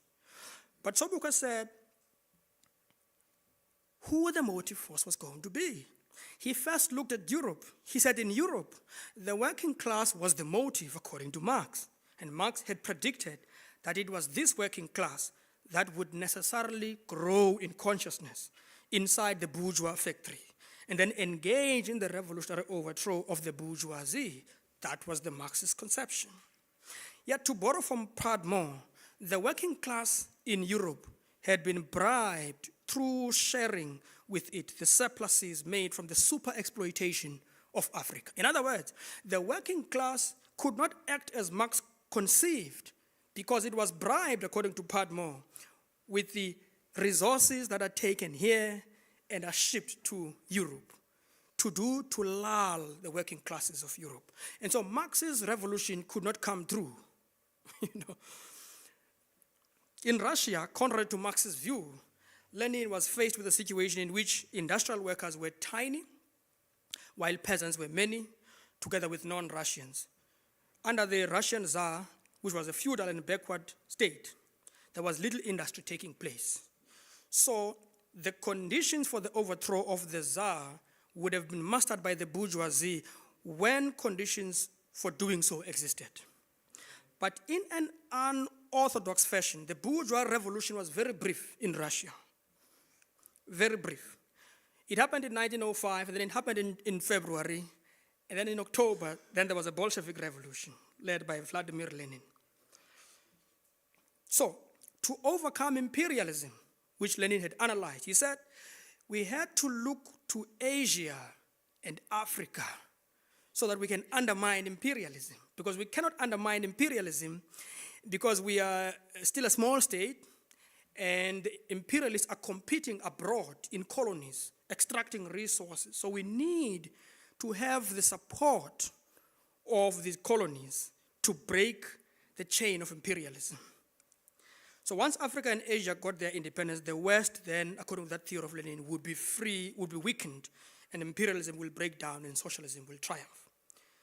So in Russia, clearly the working class was clearly identifiable.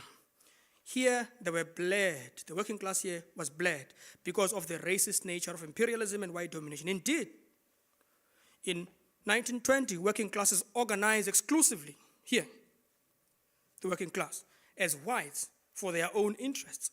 They wanted to keep whites' wages up. this could only be achieved by blocking increased supply of labor. Your economics is a simple law. The simple law, if you have many people wanting the same thing, the price of that thing will shoot up. But here we were talking about the laborer. So once there are many black people queuing in the mines, the price of that labor is going to drop significantly. So white workers were fearing of this material possibility. So they organized a law. They called this a Rand Revolt in 1922. They said, we want you to go back and remember that whites must be reserved of their jobs, restrict labor movement, because we want to keep the prices up. But there was a collaboration of white capitalists, white government, and white workers on the basis of color. You see, now it's 1922. Racism has evolved to the point, and it's just 20 years before it's going to have a final grip and propose all sorts of ridiculous things like Bantu education, separation, and so on, that type of nonsense. So white capitalists came together for this reason, so that even the economic laws of demand and supply, which capitalism purports to be true, were altered. You see? So when we talk about markets as if the laws themselves are immutable, we misunderstand history. The economic laws are social laws because they govern social behavior. They are immutable, they are changeable, they are alterable. The white working class proved it in the 1920s by demanding a higher salary. And they could be given a higher salary. So the income gap itself was not a mistake in that sense. It was a properly calculated, systematic, racist, imperialist thinking. That was the design. So Sobukwe could not read this situation as a mere intra-class conflict between black workers and white. It was not a mere intra-class. To Sobukwe, there were two reasons for this. The white ruling class had sided with the white workers, and both were foreigners. Secondly, the state wasn't just purely bourgeois or purely capitalist. It was equally colonial, imperialistic, and racist. White workers had a stake in the preservation of the colonial and imperialist superstructure. They had a stake. They had something to benefit materially. I'm not saying they agree or disagree with colonialism. I'm saying they had a material gain from colonialism, imperialism, racism, etc. The very reason for not operating through the pure capitalist logic, I've made the point about the capitalist logic, but the very reason for not operating through the pure capitalist logic show how economic laws are not immutable and are not timeless. They are social and have a socializing effect, which we call natural when we have taken them for granted and believe them to be God-given. Then they become natural, no longer naturalized. When Sobukwe formulated his political strategy then, this is the background that must be understood properly. When he formulated his diagnosis of the social problem and how to resolve it. Even in the 1960s, the racist labor laws and practices that had started decades ago in the mining sector were prevalent in the education sector, the policy of segregation, even in the segregation of education, even the systems of education.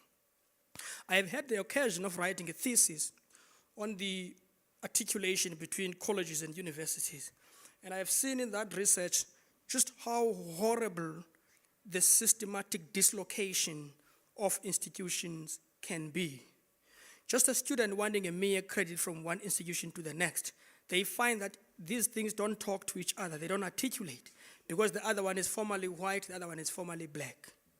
These things of disorganization, separation, compartmentalization of systems on the basis of color continue to exist. Some philosophers and theoreticians call this coloniality. Sobukwe made an analysis of the interplay of the class and race relations in colonial South Africa. In the letter to Paul Grant, he said of the class question, classes in South Africa are either non-existent, discouraged, or irrelevant.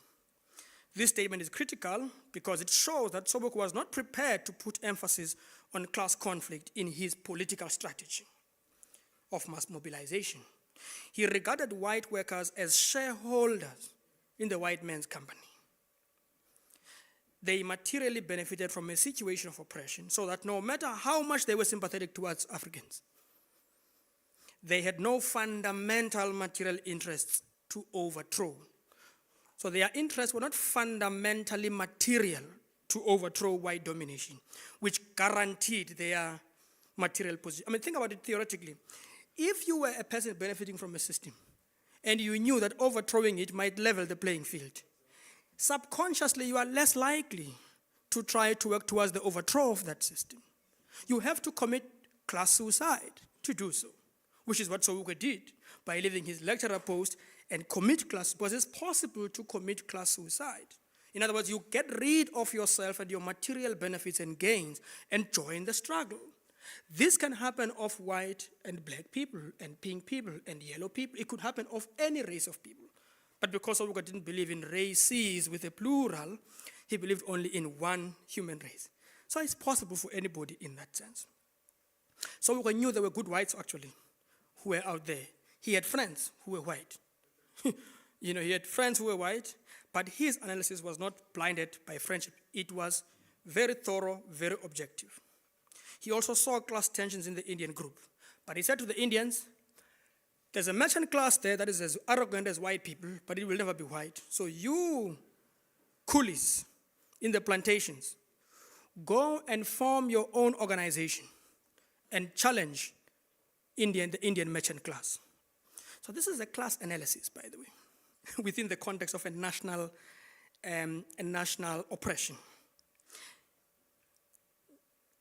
The reason why he said these Indians must go into that is because he said these Indians did not materially benefit from the apartheid situation. In fact, he said they stood to benefit from the overthrow of white domination because they were the working classes, they were the illiterates working in the plantations, in the sugar plantations in KZN. But history tells us that in 1949, there was a Durban riot. This Durban riot created a conflict between the Indians and the Africans. That conflict affected how Africans thought about Indians. So this is not, again, a hatred of Indians. This is a contextual situation informed by the material conditions of relationships between people who then decide, we're not going to struggle with you. If you want to overthrow the system, well and good, go do so. We will join you. So Sobukwe was skeptical. This is my final point now. Skeptical of the emerging African working classes in the urban areas. He said there was a group of black people who are in the urban centers. These people, it's an emerging middle class. It was still emerging. It had not crystallized because it was working under an oppressive system. But also because that group had a fundamental national interest for the overthrow of white domination, and the twin gods of white domination and Herefonkism. The truth, ladies and gentlemen, is such a middle class was too tiny and still emerging, but it was influential in that it constituted part of the backbone of the colonial social order. That's why Sobukwe gave an instruction that people should leave their passes at home and get themselves arrested. He said because the African people were the backbone of the colonial bourgeois order.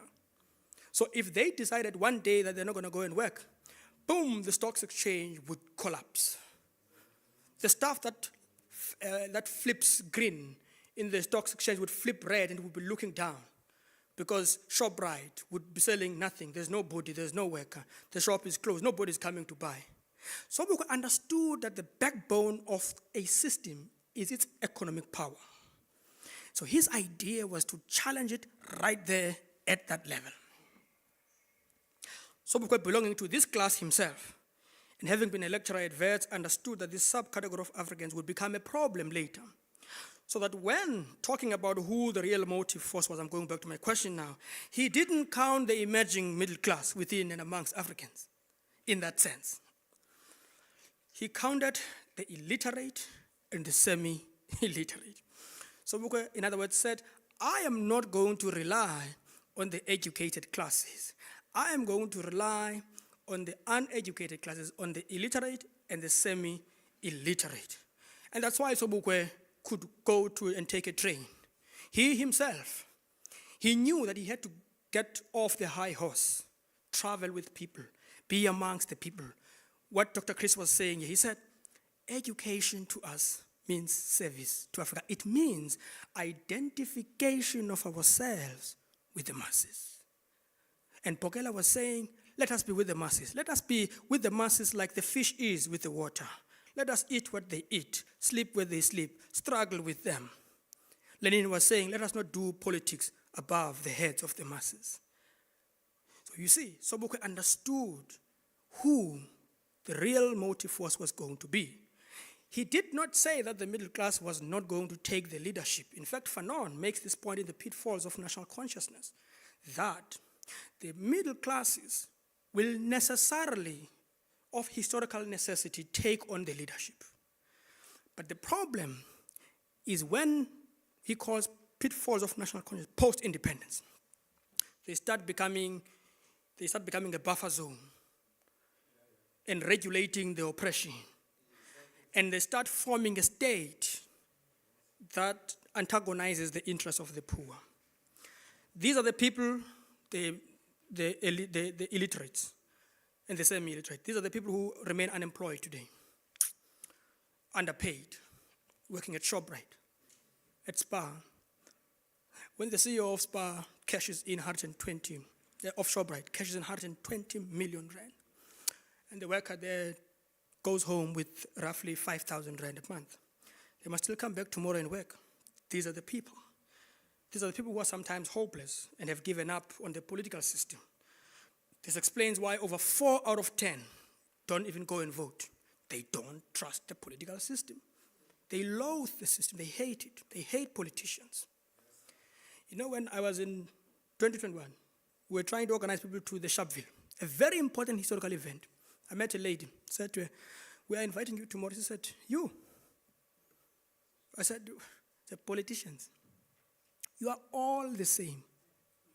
See, that's the attitude that the masses have out there, that politicians are all the same, and they are not wrong. They are telling the honest truth.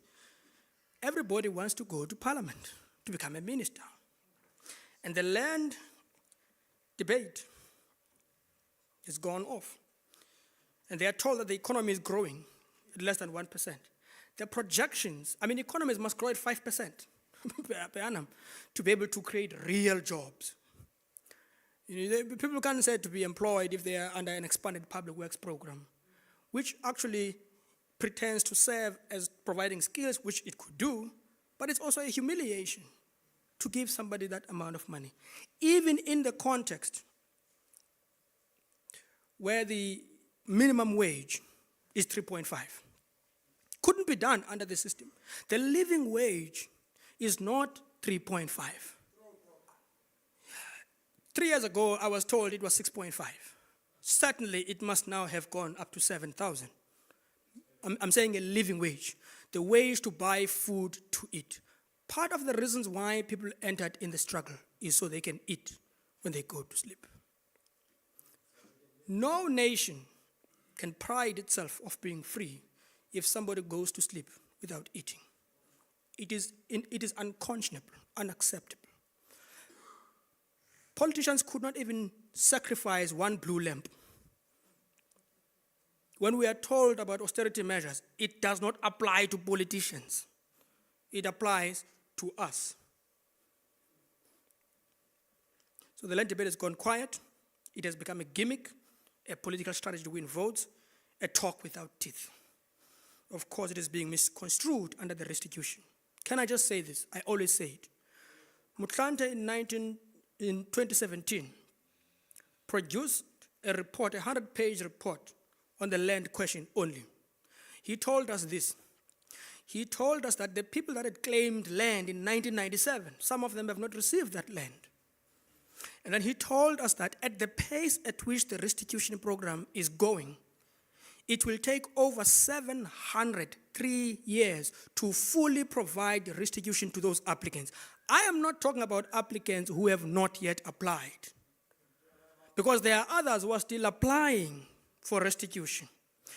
I'm not even talking about the fact that this restitution begins in 1913, when people have been dispossessed since 1656, when Van der Stil established Stellenbosch.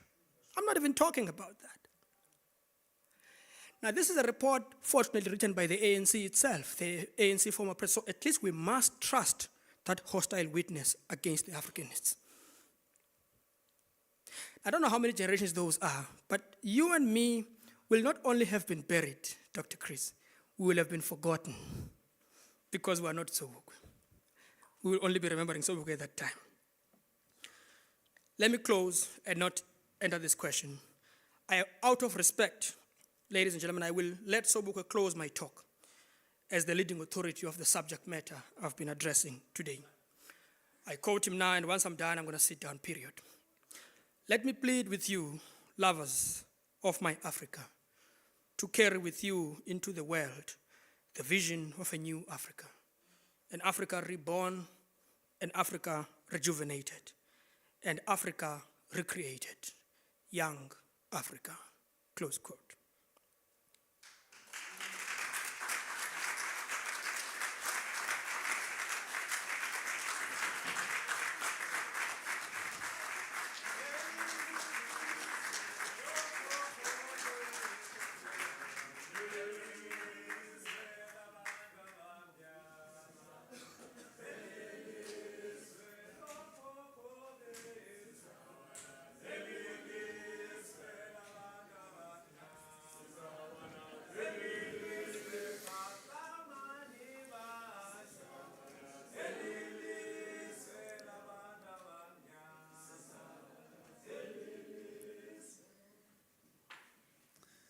Thank you, Dr. Mantashe. That was an excellent talk. You gave us a real sweeping history of where we are today and how we got here. Those on top will not make it stop. We have a response now from Tando Sipuye, who will be giving a response to the talk. And we'd like to welcome you. If you could please give him a warm welcome. Thank you.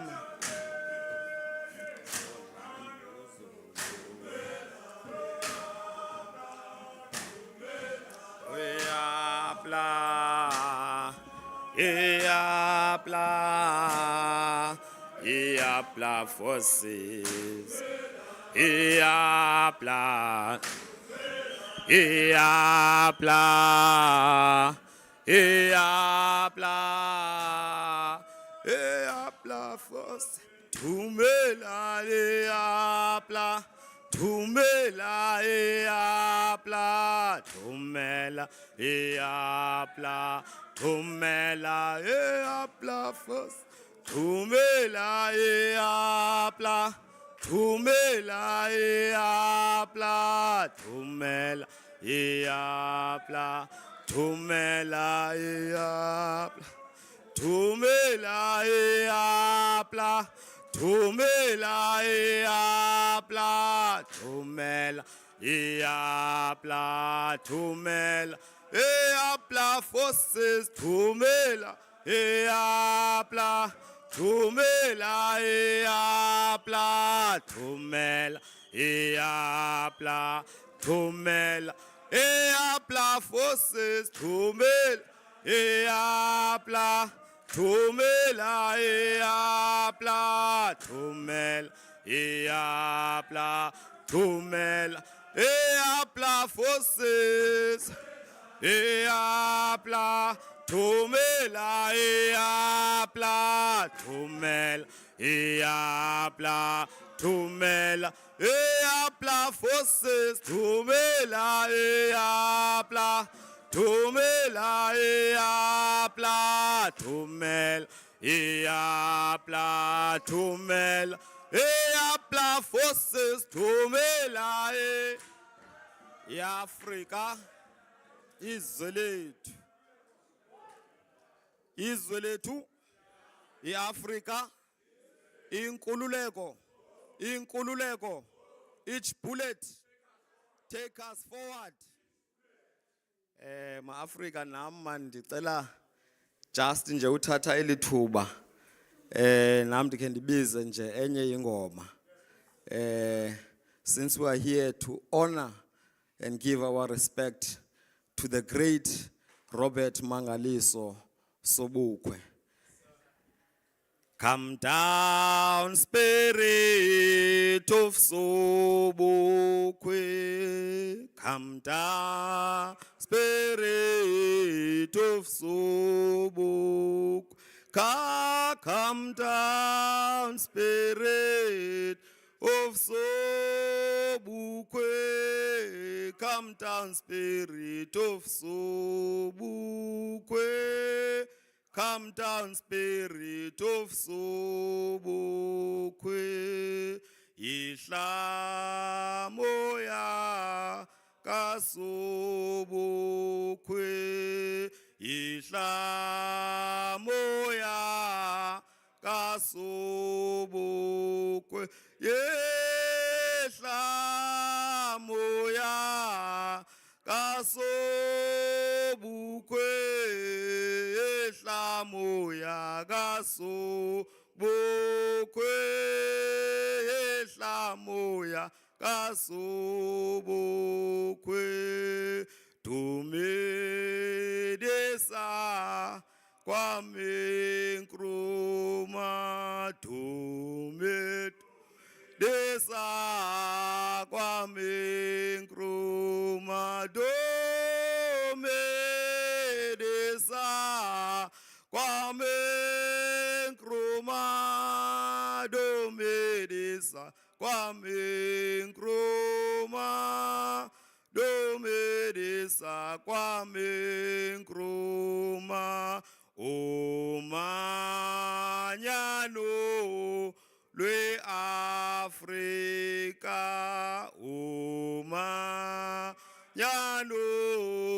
lwe Afrika, oh manyano lwe Afrika, oh manyano lwe Afrika, oh manyano lwe Afrika, United States of Africa, United States of Africa, United States of Africa, United States of Africa, United States of Africa.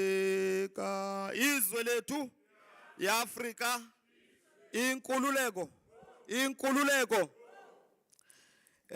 Sons and daughters of the soil, let me also take this opportunity, first of all, to thank the Department of Ethics and Diversity here at the University of Fort Hare for inviting me to stand on this platform and to speak about the great Mangaliso Sobukwe. I'd also like to thank all the organizers, and I want to pay my special honor to the veterans of the PAC and the elders of the PAC who are here with us. I give honor also to the elders and the brotherhood of the Rastafari community who are here also with I.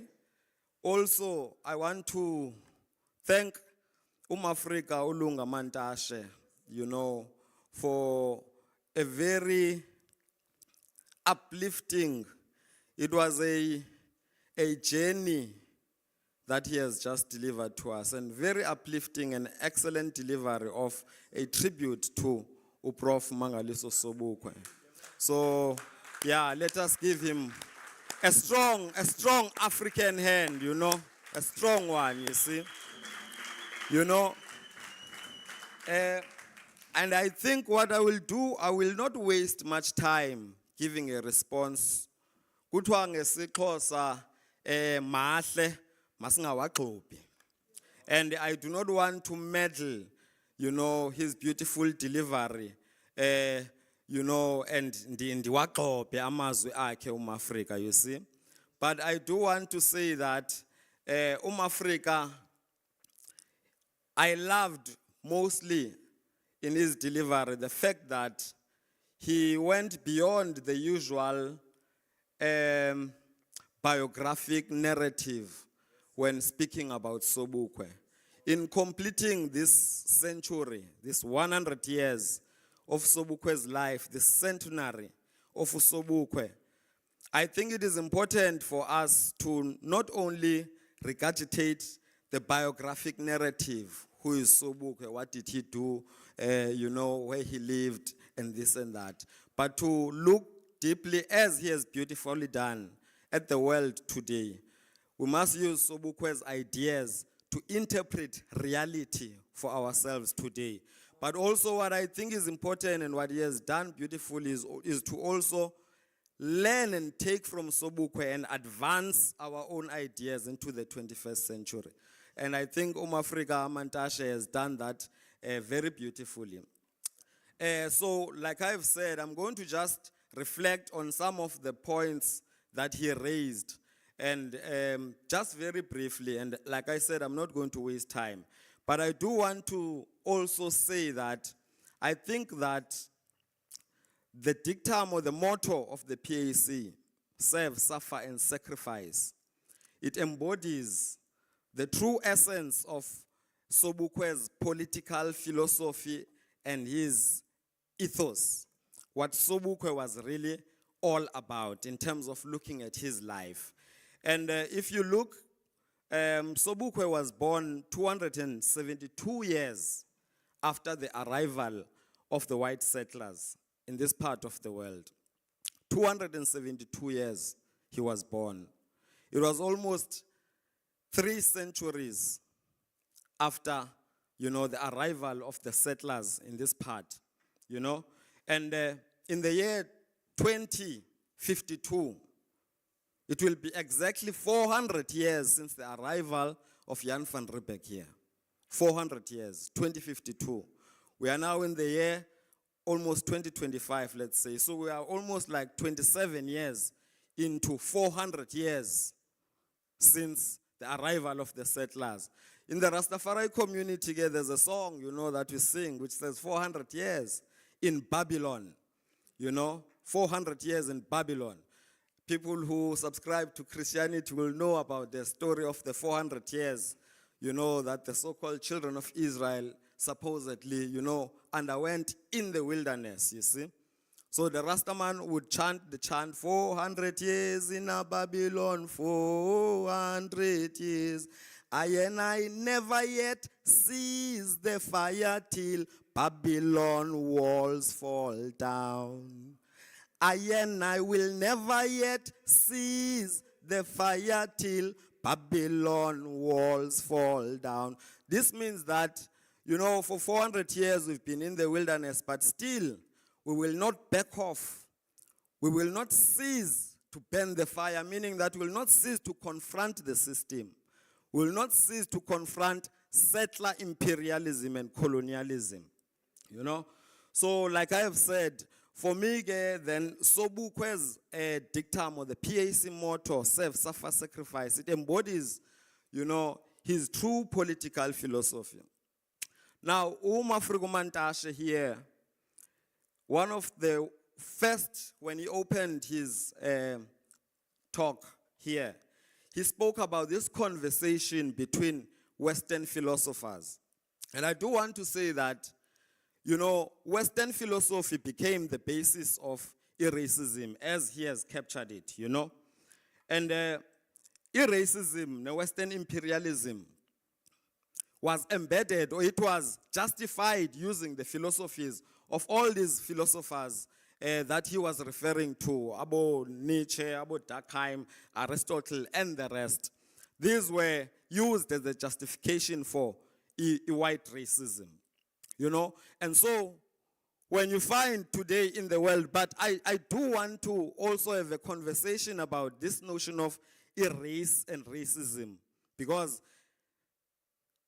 whilst Sobukwe believed in this notion of the one human race, however, he did acknowledge the differences in human beings, because he further elaborates about the Africoids, he further elaborates about the Mongoloids, he further elaborates about the Caucasoid or the Caucasians, you see. And so the question around race and racism, it's the same question around the whip and the one who wields it. Because there can be no racism if there is no agent of racism, which is the racist, the white man, the settler. And also it's important also to state very clearly and to understand for us as African people that racism, there can be no way that a powerless person, which speaks to the questions of economics, economic power, the domination he spoke about, a person such as an African who is dispossessed, subjugated, a slave in his own country, cannot be deemed to be so-called racist when they are responding to racism. So if the slave, for example, takes the whip back from the slave master and starts whipping the slave master, do you then call that reverse racism? Or do you call that African or that slave who is resisting against, you know, the white racism, the white oppression, do you then call him a racist? You know, these are questions that I think are very important for us, because whilst we say that the problem is not the white spider and the spider web, which is the system, because this is the idea that the white man, which is the white spider, is not responsible for the spider web, which is the system. And so we say the problem is not the spider web. I mean, the problem is not the spider. You know, we absolve the white spider from his white spider web that he creates around us. But the problem with this idea, that I have with this idea, and that I want to put to you, my Africa, is that if you put down the spider web and let the spider be, the spider will erect another spider web elsewhere. And yet your problem remains. So this is something that I just want to put out to us, that in reality, the problem is not only the whip, but also the one who wields the whip. And when you look at the world today and see, although racism has become modified, repackaged and codified into many moderate ways, but the fact of the matter is that racism continues to persist in the world. We continue to have black and white. We continue to have slave and master, the exploiter and exploited, and it is in those categories that are racist. Even though racism has incorporated some black people or some African people into its ranks to work for it. But the fact of the matter is that the dominator of yesteryear is still the dominator of today. You know, and this applies throughout the African continent. This is throughout the African world, perhaps, if I should say, because it's not only the continent that Sobukwe were concerned about, but African people exist throughout the global world, you know. And I think that Sobukwe, in their conception, I do want to say that Sobukwe was not only limited, you know, into fighting only for South Africa, as it were, but for the continent and for the entire African world. Because black people exist in every part of the world. And if I were to take it further, I would state it for those who may not be aware that African people, as much as we are the origins of African humanity evolves from the African continent. But with that fact, the people who populate the entire world, the first people who populate the global world, to walk in the global world, and to exist and build civilization in other parts of the world, for example, in Asia, in Europe, it was the indigenous African people. It is people who walked from Africa into the rest of the world. Well, not literally walk, but it's people who emerged from the continent and civilized the entire world. You see?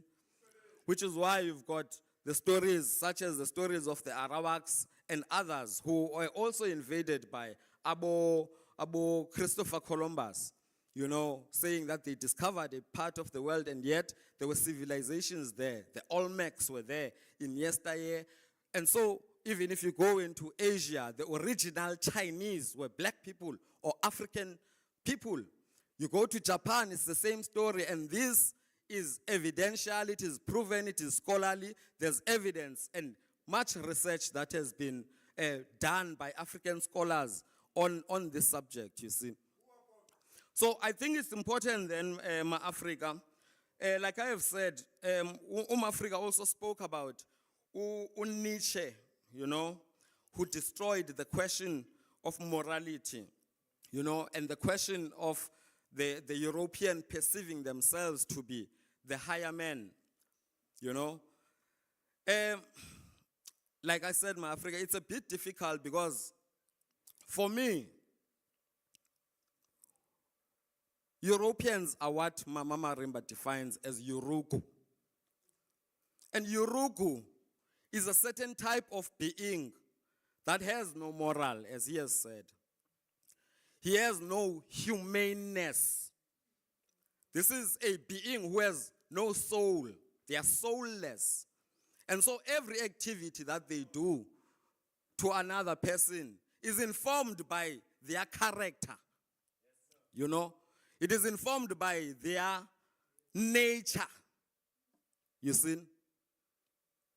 Whilst, yes, everything he does is influenced by the quest for survival or the economics and whatnot. But also, as per, you know, some of the literature out there, it is also embedded within their nature and the environment in which they emerged out of. You see? And so I think it is important to state that so that we don't leave things lying loosely, such that we are one big human family. Because, let me say this, in 2052, it will be 400 years. And yet you have black people still staying in tin shacks and containers in this country. And it is deemed as normal to have people staying in so-called shacks. So where is the sense of humanity? You have people who have the economic means. You have a so-called black government, for God's sake. You see, you have a so-called different ministers and whatnot, millions and millions being pumped. And yet the lives of the people on the ground do not change because there is a particular system that ensures that this does not change.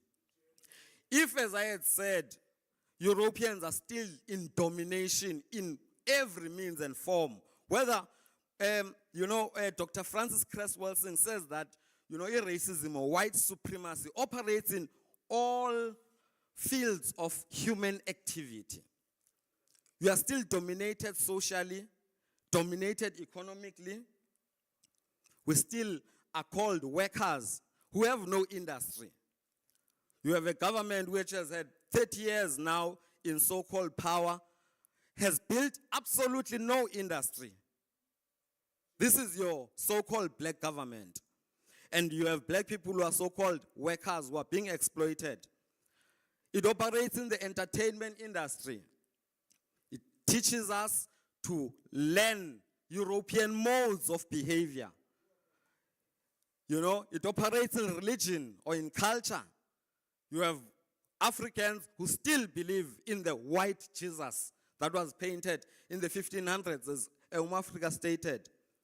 Every day they go and worship their white Jesus. And if you do not believe in Jesus Christ, for black people today, you are some kind of an evil person, because we have been made to believe that in order to be closer to God, in order to be closer to white God, to the angels who will welcome you when you die, and all of that sort of thing, you have to be a Christian. Indigenous African ways of worship have been rejected. It operates in the law, and all other aspects of life. It operates even in sex, for that matter. Most black people, when they go and be intimate with their partners, where do you learn it from? You learn it from the television, you learn it from pornography, you learn it from the rest of the things, I usually say the way we make love is not the way our great parents used to make love. Because when you're with your woman there, you want to do and perform the things that you learned in the pornography and other things. Both of you want to do that. So it operates in all aspects of human activity. You see, this thing, So, one more thing that Africa also spoke to is, that we are taught to reject ourselves. This idea of self-hatred. The idea that, we hate ourselves, which is why, we have this concept of, the foreign investor who is a good man coming to invest, and the foreigner who is the Zimbabwean, this Nigerian, and the others, because these ones look like us. So the ones who are drug lords, who are criminals here, who are human traffickers, are the ones who look like us. But all the other mafias, European mafia operating here, bringing in drugs by ships and boats and planes, all of those ones, they are the investors. Because along with all of these drugs, these trafficking that they bring, they also bring big machinery. They create industry. They employ, they bringing employment, which is what we need as black people, right? We need jobs. That's all we need. You see? So this concept of self-hatred, you see it at play there, that black people still hate themselves. African people hate themselves. Because in actual reality, we are one African people, and this is what Sobukwe were fighting for. This is what Gavi in the 1920s were advancing. That Africa for the Africans, Africans for humanity, and humanity for God. And as Gavi said, Africa for the Africans, those at home and those abroad. You see? But we reject ourselves, we hate ourselves, because the system continues to teach us to hate ourselves, my Africa. It is by design that you still have even institutions such as OAU, the African Union, being incapable of really realizing the ideas of Haile Selassie, Kwame Nkrumah, the Patrice Lumumbas, the Robert Mangaliso Sobukwes, who spoke about the idea of a United States of Africa, that we must unite and destroy the borders in the African continent. But the problem is that you have African people who have moved away from Sobukwe's idea, the self-sacrifice, the type of leadership that you see in the African continent today. Leaders who are so selfish and consumed with so much personal interest and materialism for themselves. They want benefits for themselves, for their families, and their friends. They have absolutely no care. Like I have said, you have a government here which does have the capacity to change the lives of African people, because they are so-called in charge or in ownership of the state, right? They own the state now. So they are able to change the lives of the black people, but they have no political or even interest in changing the lives of black people, but in maintaining, the tutelage of African people, as, also Sobukwe said it, you see. And this is what we continue to see today in the world. One other thing in relation to that racism, that racism issue, Africa said that it does not evolve from the head. It evolves from the stomach, the economics. And it is true that, the economics play a very critical role in terms of the maintenance, of racism, because through economic domination, through making us their maids, garden boys, whether you are a qualified garden boy or a qualified maid, but you are still a maid to a white people, whether you are a qualified slave or not, whether you carry your degree, your diploma, but yet when it comes to the system, you are still nothing but a qualified slave.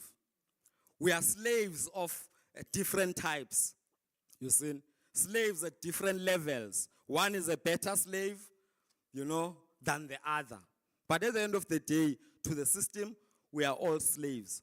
But I do want to say, as I said earlier on, that in light of, what Umama Marimba says about Yorogum, racism, white racism, does not start in the head, or it does not come from the head. And I also want to take it further, that it also passes the stomach. It really comes deep from the soul. So white racism comes from the soul. And that is why it continues to perpetuate itself, even in its mutations, even in the modified ways that it comes.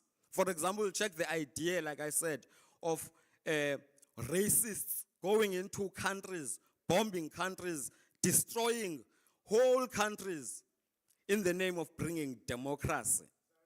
And so democracy becomes, this beautiful thing that is delivered through violence. And yet we know that the only interest that these people have in all the bombings and invasions that they cause is the economics. They want the oil in other parts of the world. They want the minerals. They're looking for the rich minerals in order to sustain themselves, in order to build more power and entrench themselves in the world. You see? Africa, today, one of the challenges and the problems that we have is what Africa said in neocolonialism. Neocolonialism will persist because we do not have leaders who serve.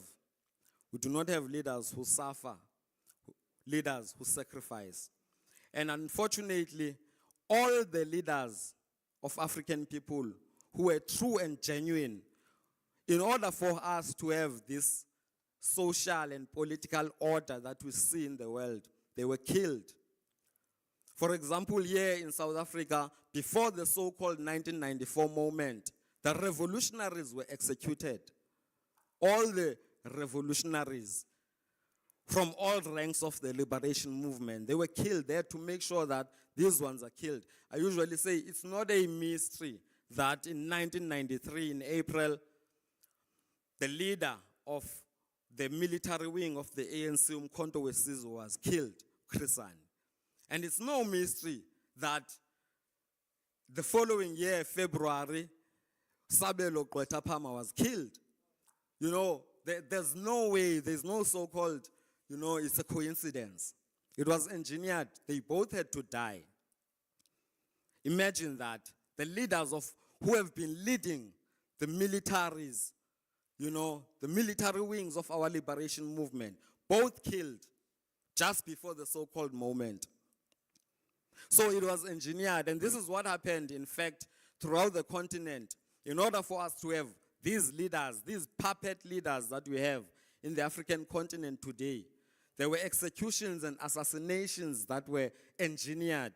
Some were outright straight and, executions where people were killed by the West through collaboration sometimes and betrayal from their own, and sometimes it was engineered through car accidents. There are a number of revolutionaries who were killed through car accidents, So I'm saying that the reason why we are in this situation today in the African continent is because we have these puppet leaders. But what is interesting to see, and what I think is happening in those regions, like Omamal in the Sahel region there, is quite interesting to see, what they are doing there, those Africanists, because I believe those people have an Africanist agenda, or General Traore there, and the rest of those revolutionaries. What they are doing, I think, it's something worth noting and worth looking at as, Ama Africa, because they are bringing in and they have achieved something in a very short space of time, which organizations such as the African Union have failed to do. The achievements that they are doing and the progress that they are making. But also one other important aspect about them is that they are true revolutionaries. They are not politicians who wear suits and ties and make sweet speeches to make the people sleep. These are people who are ready, if needs be, to die for their ideas. They have some form of military power and backing. And if needs be, they will defend their ideas. They will defend their program that they are pushing there. You see. And this is very important because other parts of the continent are ruled by politicians who make sweet speeches and then go and wine and dine with the same imperialist that they claim that they want to overthrow. And so I do think we have to take a leaf from the Sahel region. And it would be great if what is happening there could be replicated in other parts of the continent. And I know that the issue of coup d'etats in the continent has been a thorny issue because in some parts, these coup d'etats are engineered by the very same imperialists, the very same West. Organizations such as the CIA and others, they engineer some of these coup d'etats and fund certain rebels and whatnot, rebel groups and whatnot. But I do think that this is different what you see in the Sahel region. There is something very different and something worth noting and learning from those Africanists who are pushing that program there. And Africa, like the question of service, suffering, and sacrifice, politicians of today, none of them practice that. I don't know if there's any other part of the continent because, for example, Usobukwe rejected, he committed class suicide, as Africa would put it. He rejected the status that he was given, would ride on the trains with the people on the ground. What is it about the leadership that rules here that makes them think that they can live in a state house, drive state cars for free, they eat food for free, they get paid millions of rands per annum, they have all these bodyguards, their children and their families can get all of these perks from the state in the midst of absolute poverty, in the midst of all the abject poverty that you see, suffering, where a human being, I usually say also, a white man's dog does not stay in a tin shack. A white man's dog does not stay in a tin shack. And yet you have got African people who raise generations of children in tin shacks. And this is seen as normal. And instead, the so-called government will then build shacks that are in the form of bricks and call them RDPs. And when you look at this structure, you see that this is still a shack mosque. They are still rebuilding shacks and the shack structure, rebuilding the so-called township as if this is something that is good. So you do not have visionary leaders. You do not have selfless leaders leading in this nation, in this country, and in other parts of the continent. You've got only mere puppet leaders who are there to maintain the status quo, to maintain white people in domination from behind the curtains. You see, they are the faces of white power, the black faces of white power. You see, they look like us, they talk like us and everything, but their interest is for the white man. It's for the European. They do not have interest for the indigenous African people. Ma-Africa, like I have said, man, Afrika Mantashe has made a very beautiful lecture here.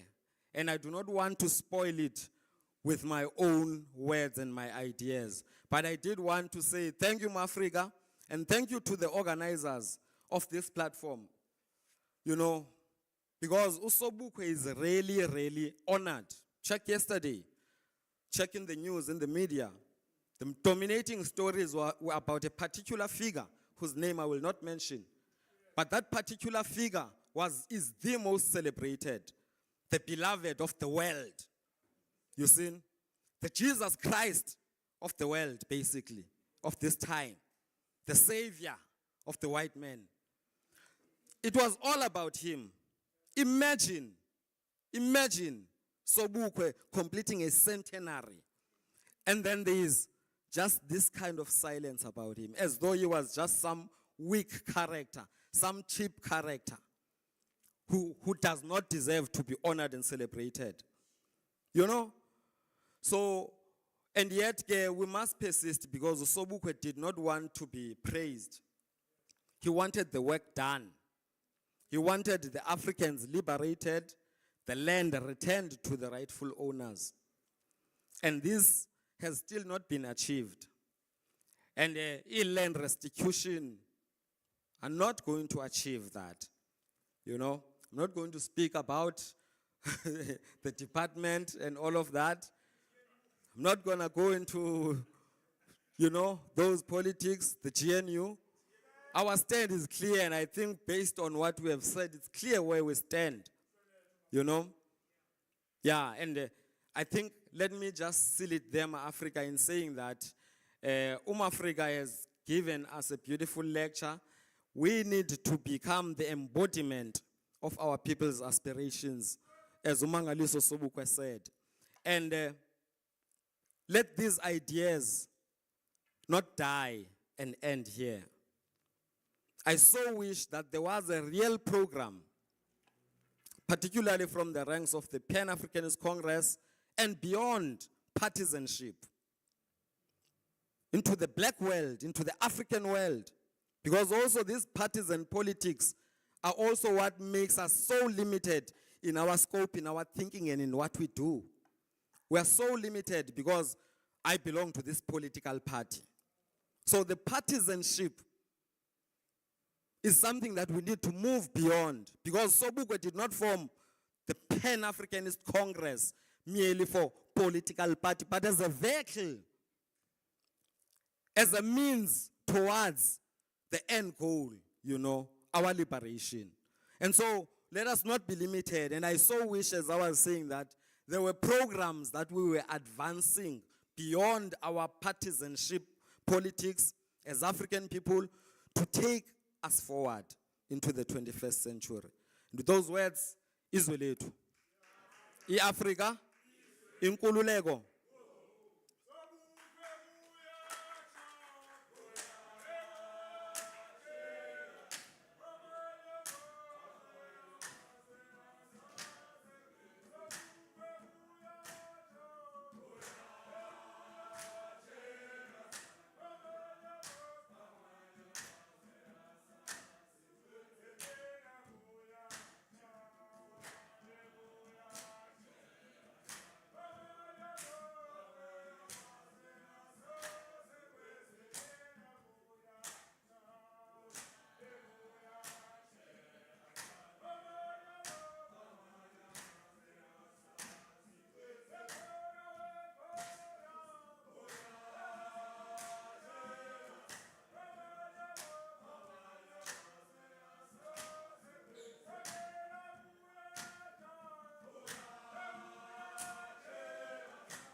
you.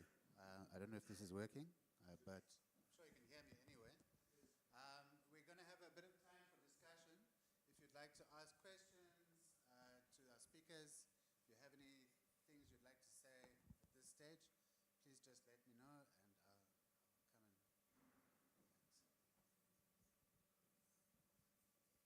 Thank you, Program Director. Mine is a simple question directed to the host institution, which is Fort Hare University. I just wanted to know, what can we do as Africanists to make sure that this institution that is named after the oppressor in the name of John Hare is being changed into Mangaliso Sobukwe University, as he was the person who taught us that Fort Hare University must be what Stellenbosch is to an African. So I just wanted to know that after these years, what can we do as people or the disciples of Sobukwe to make sure that that particular idea is being realized or attained in this lifetime? Isoleto. thank you.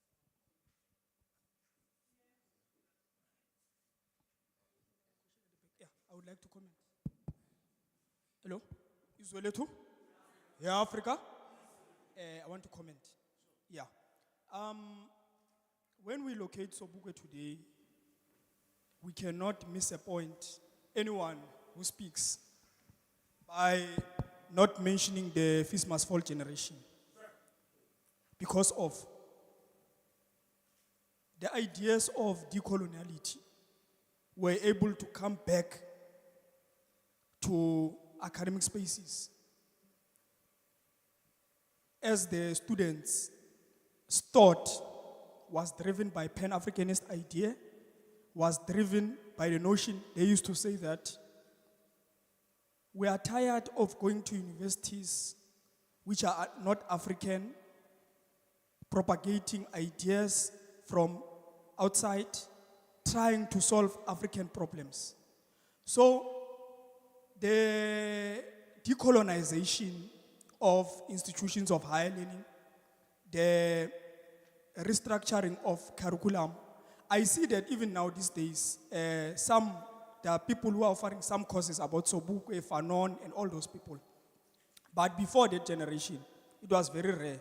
In fact, if you did that as an academic, you were seen as someone who is just outside the modus operandi. So let's always put Sobukwe at the forefront, even within the students, because the students still understand that this education system is horrible as it continues to perpetuate graduates who are begging for jobs and still do not have jobs. So that is just a point I wanted to make. Thank you, thank you. We have someone at the back there. Thank you, Israel too, Africa. Thank you. I just have one question. The presenter, that is Dr. L.X. Mandasha, spoke about the people, that is the workers who work maybe in the shops and in the spaza shops, who earn almost 3,500, and whilst those people who we might call, but they are the owners, or they have changed themselves to look like the owners of the land, whilst other people, they don't see the importance of land as one of the resources which can alleviate and which can take away poverty. And most of those people, they are graduates, graduated from the universities and the TVETs.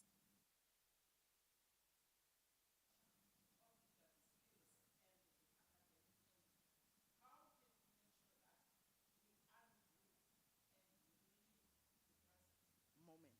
Now, secondly, as far as the presenter, he spoke about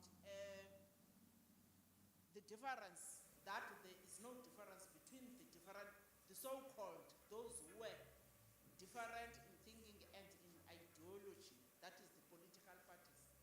And we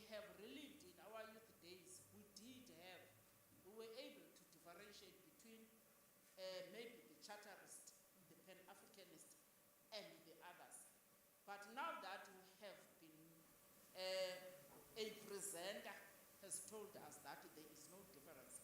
And we can see that there is no difference between either you are a Pan-Africanist or you are a Charterist. You are now swimming in the same space, in the same dam, and the people now cannot differentiate. Those people whom we think that they can vote either for Pan-Africanist Congress of Azania, and people are losing interest in politics because of money-wise and the parliament. How would we encourage the generation, because we are now old, that is the 2000s, AMA 2000, to get active in politics so that they can liberate their children? Because Tina, liberation and freedom, we can't see it and we can't smell it as far as we are concerned. Thank you.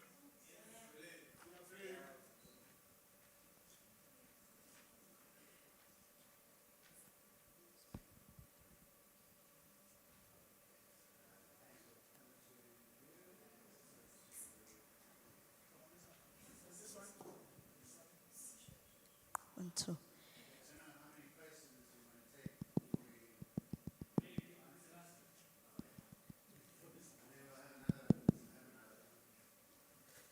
All right, thank you so much. I would like to greet the platform. The name is Kamisa Tengile. I am the Provincial Secretary of the Eastern Cape Youth Chamber of Business. And I'm not sure if I should mention this one, but I think it's interesting enough. I'm also the Provincial Elections Coordinator of the African National Congress. I knew that would come. I think firstly, it has been a unique and, thrilling experience to be part of AMA Africa and to obviously witness you uttering your mandate and, of course, your ideological standing. And I think it's also beautiful to note that over the years, AMA Africa have kept it on going. We also own Robert Mangaliso Sobukwe as the ANC. See, I'm owner that. That's why we are here. Goes. Mandla. Wait, two. My input, sizame lando ye discipline, noko, masibambe song. My input is on the last presenter raised a concern, or rather a thought, to say how do we learn and reflect from Sobukwe's ideas to better understand our situation today. That's my approach for my comment. I don't have a question, but I just have a comment. Two principles that I've noted from Utatu Sobukwe. One, how he prioritized self-reliance. How he prioritized self-reliance. And I want to say, in the reality of unemployment that we see today, how then, as Boko, and how then, as the community at large, are we driving the concept of self-reliance? And also, interestingly enough, we've got an institution here that is imparting knowledge on young people. But the same young people are now subjected to unemployment. It then questions the knowledge that you're giving the young people. Because if I'm able to sit here in this institution for a minimum of 3 years and then go out into the world and be useless, what then have you taught me? Sibuyele back to the basic education system, grade 0 to grade 12, still I am useless. So it then questions to say, what as a nation are we imparting on our young people? Second concept, the concept of grassroots mobilization. Phake ndisuka khona andawa ndimention kodwa singabantu be branches. You must be a product of a branch. You can't be leading a province or be leading from national when you are not traceable. Now, yes, now this grassroots mobilization then says, how do we ensure that while we have this organized discussion, does it reflect in a word? Does a person in a village know what we're discussing here? Because if it ends in these walls, then in that village we're unable to drive the change that we say we want to see. And I want to end on this point, the point of a program of action. As the Eastern Cape Youth Chamber of Business, we are availing ourselves to work with Boko, to work with the institution, to ensure that we have got a program of action that is going to allow the African black child to love themselves and to, appreciate their identity, and furthermore, to thrive in the South African economy. Nkosi kakhulu.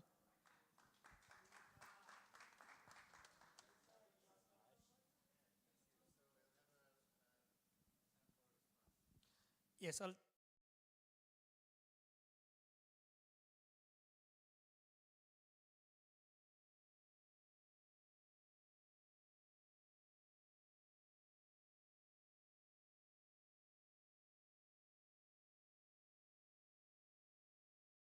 Engaged in politics. I remember another university, I'm not going to mention it by name.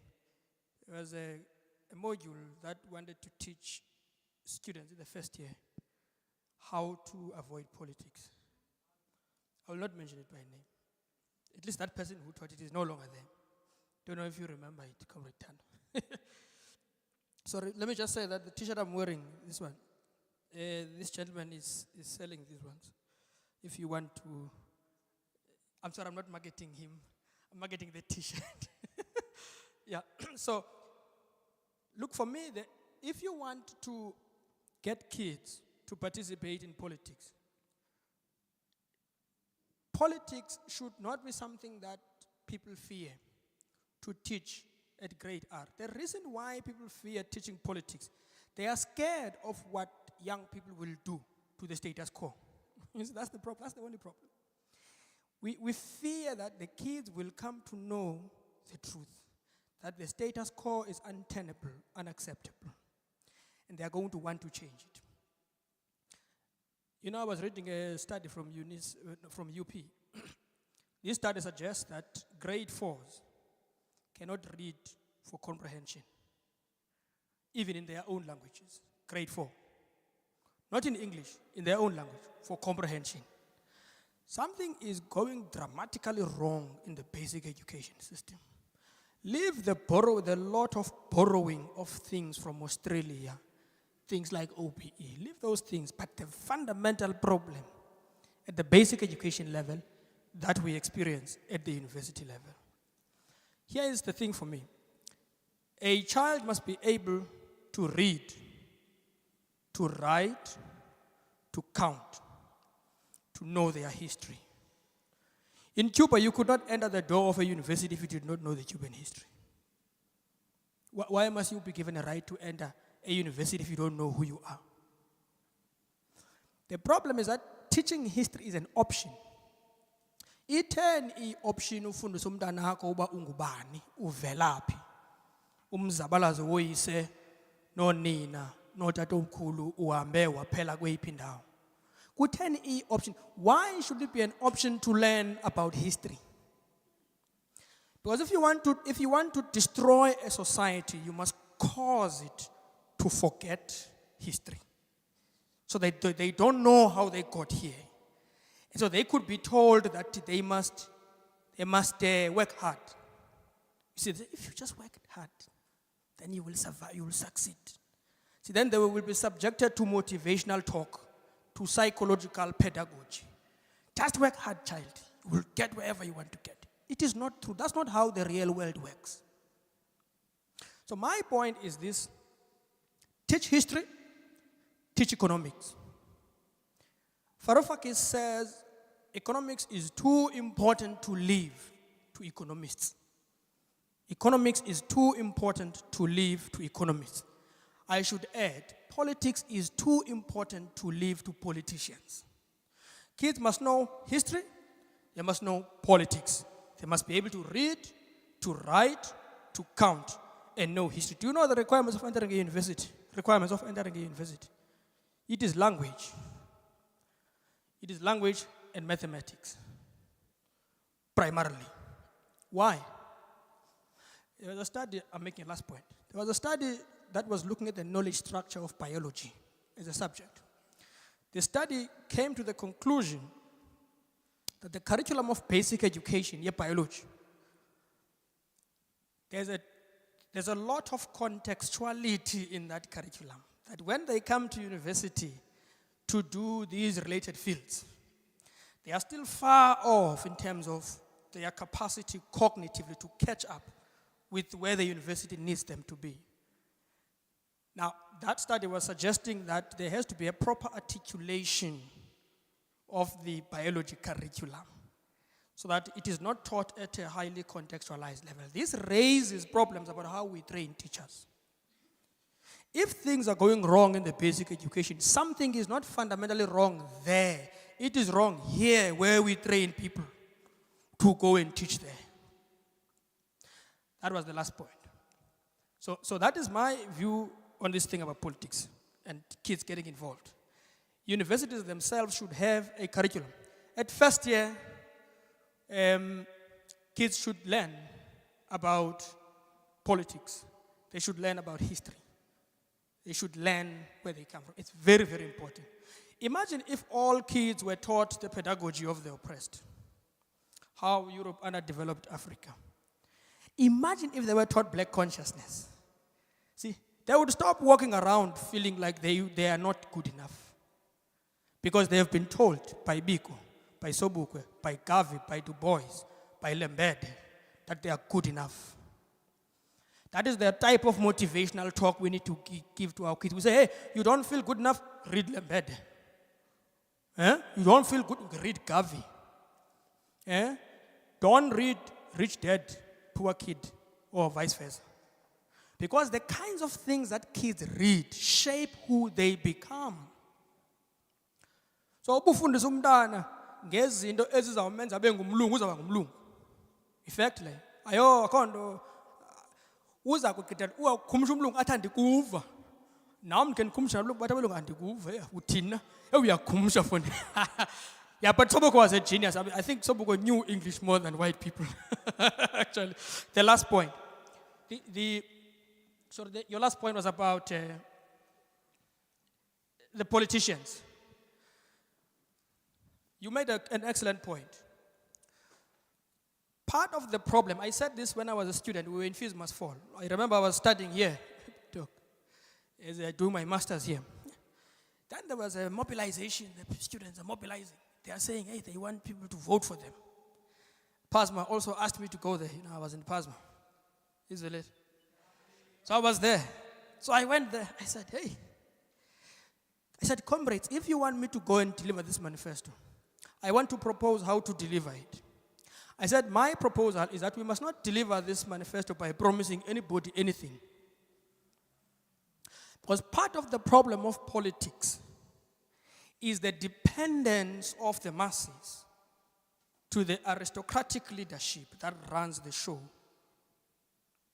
So people have left politics to politicians to pretend to go and make laws on their behalf. Akekho umuntu onokwenza umthetho ngenxa yakho egameni lakho. Wonke umuntu ochophe pha uchophele unina nonina khulu nabantwana bakhe noyise. Abantu abachophe eParliament bachophele izisu zabo. Iyo lento indlala ingekapheli. Kuchophe bonke naba bePAC bachophele lonto. Kutsho mna. What we don't want to accept, what we refuse to accept is the truth of the issue. We refuse to accept that 30 years later, over 40% of the people are unemployed. What kind of legislation is taking place in Parliament that we should be in poverty? My proposition is that they are legislating poverty. That's my proposition. Because if they were not legislating poverty, I know, people in Parliament don't run even a bakery. I know they don't run even a single business in the sense of Parliament. I know their job is to make laws, but what kind of these laws are? Take the law on property, for example. Why are these politicians fighting about whether the land must be returned or not? Why are they going around the country consulting people about whether the land must come back or not?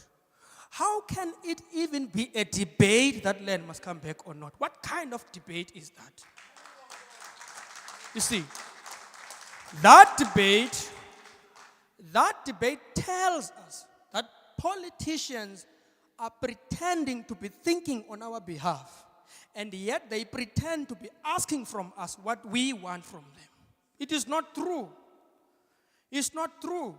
Mutlante has told us, he's the former president of the ANC, he has told us, we will wait 703 years before we can get through restitution. Leave the redistribution policy, which has been changed over 6 times since 1997. That policy has been constantly changed because the African National Congress does not understand the land question. And there are people who think that if you went and changed Section 25, then you're going to get the land. You are not going to get the land back by changing Section 25 because it will be unconstitutional. You understand the problem? The problem is in the Constitution, you've got property rights, individual property rights. That's number one. Number two, in the Constitution, you've got the protection of minorities. And Sobukwe said the problem of this multiracialism, this society, was that it was meant to safeguard the interests of the minority. And then he said, we don't believe in group rights. He said, white people must not come to us as a group. We don't want that. They must come to us as individuals. The problem now is that our Constitution provides self-determination rights to white people and black people and pink people and another group that comes in, whatever the other group. It also gives private property for individuals. When you go to court, I'm not a lawyer, but I know it. When you go to court, the law is interpreted, Dr. Chris, comprehensively. All the clauses of the law must align with each other. When you come and take the land, you must say you will provide a compensation or a nil compensation. Now, there's no such thing as a nil compensation. That's no compensation. But tell me, give me instances. I can tell you now there are over 50,000 white farmers who own 72% of commercial land in this country. Let me give it to you more bluntly. If a white man decided not to go and cultivate tomorrow through the labor predominantly of the black person, you will not eat tomorrow. That is why we are being threatened by Europeans. We will not eat tomorrow if white people don't want to, the ones that control food. We will starve. My criticism is not that these things are impossible. It's that the constitutional foundation does not recognize colonialism, apartheid, imperialism. It recognizes injustices of the past. Because everybody has now become a brother and a sister. Before Sobukwe's antithetical categories have been resolved. And Professor Raborogo said to us, the charterists have yet to understood that politics is not about color. It's very interesting how the Africans talk. They understood the problem. It's not about color politics. It's about the vital, material, intellectual, and spiritual interests of the individual.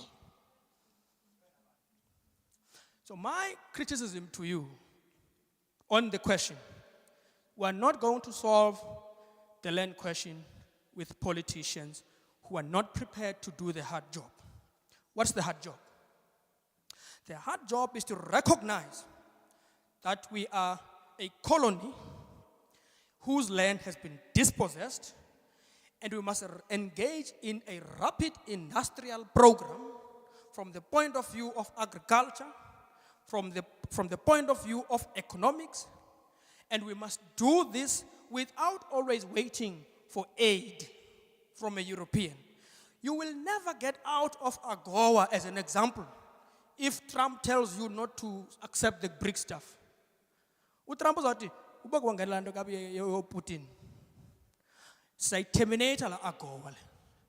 And in the AGOA program itself, you are going to be told the terms are going to be dictated to you. They are going to say to you, you must allow the right to come and buy some of your state assets. And then you wonder why SAA was put under business rescue. You wonder why these corrupt, incompetent thugs running ESCOM, have kept the lights off. It's precisely because and people don't read things that appear in the face. On the face of AGOA, we are told, it's in the website of the government, we're told that part of the agreements of the AGOA is that these guys can buy state assets here. And they can buy state assets, which means they can buy SAA. Tomorrow they'll want to take away Dinel. They'll want to take, then it means the production of weapons. They will take it away. They will want to take Transnet, Sportnet. Last point. The racist government from 1948 to 1993 controlled 57% of the economy. This is a study done in 2000 by Hans. 57%. Now ask me now, when they built ESCOM as a state asset. Now people want to sell it. When they built ISCO, they built it as a state asset. But when they were leaving power, they sold it to private individuals. Now, who was this white person, black person who had the money to buy ISCO? Give me one person. Who was this black person who had money to buy ISCO in 1994? Nobody. It's only Mandela who got a lot of money after that, 1996, who went straight from jail to a big house. How much was this money? Where did this guy get the money? You see, we've got to be sincere when we talk about politics. The problem with us is we want to protect Onyonto, no Ramaphosa. We want to protect politicians. I don't protect the PAC. I protect what it stands for. I don't care about Cyril or this Joe guy, the Abraham. See, the problem is we praise parties more than ideas. That's why Sobukwe was prepared to leave the ANC, Dr. Chris. He left the ANC. He left it because he had no loyalty to a party. He had a loyalty to a vision of a new Africa.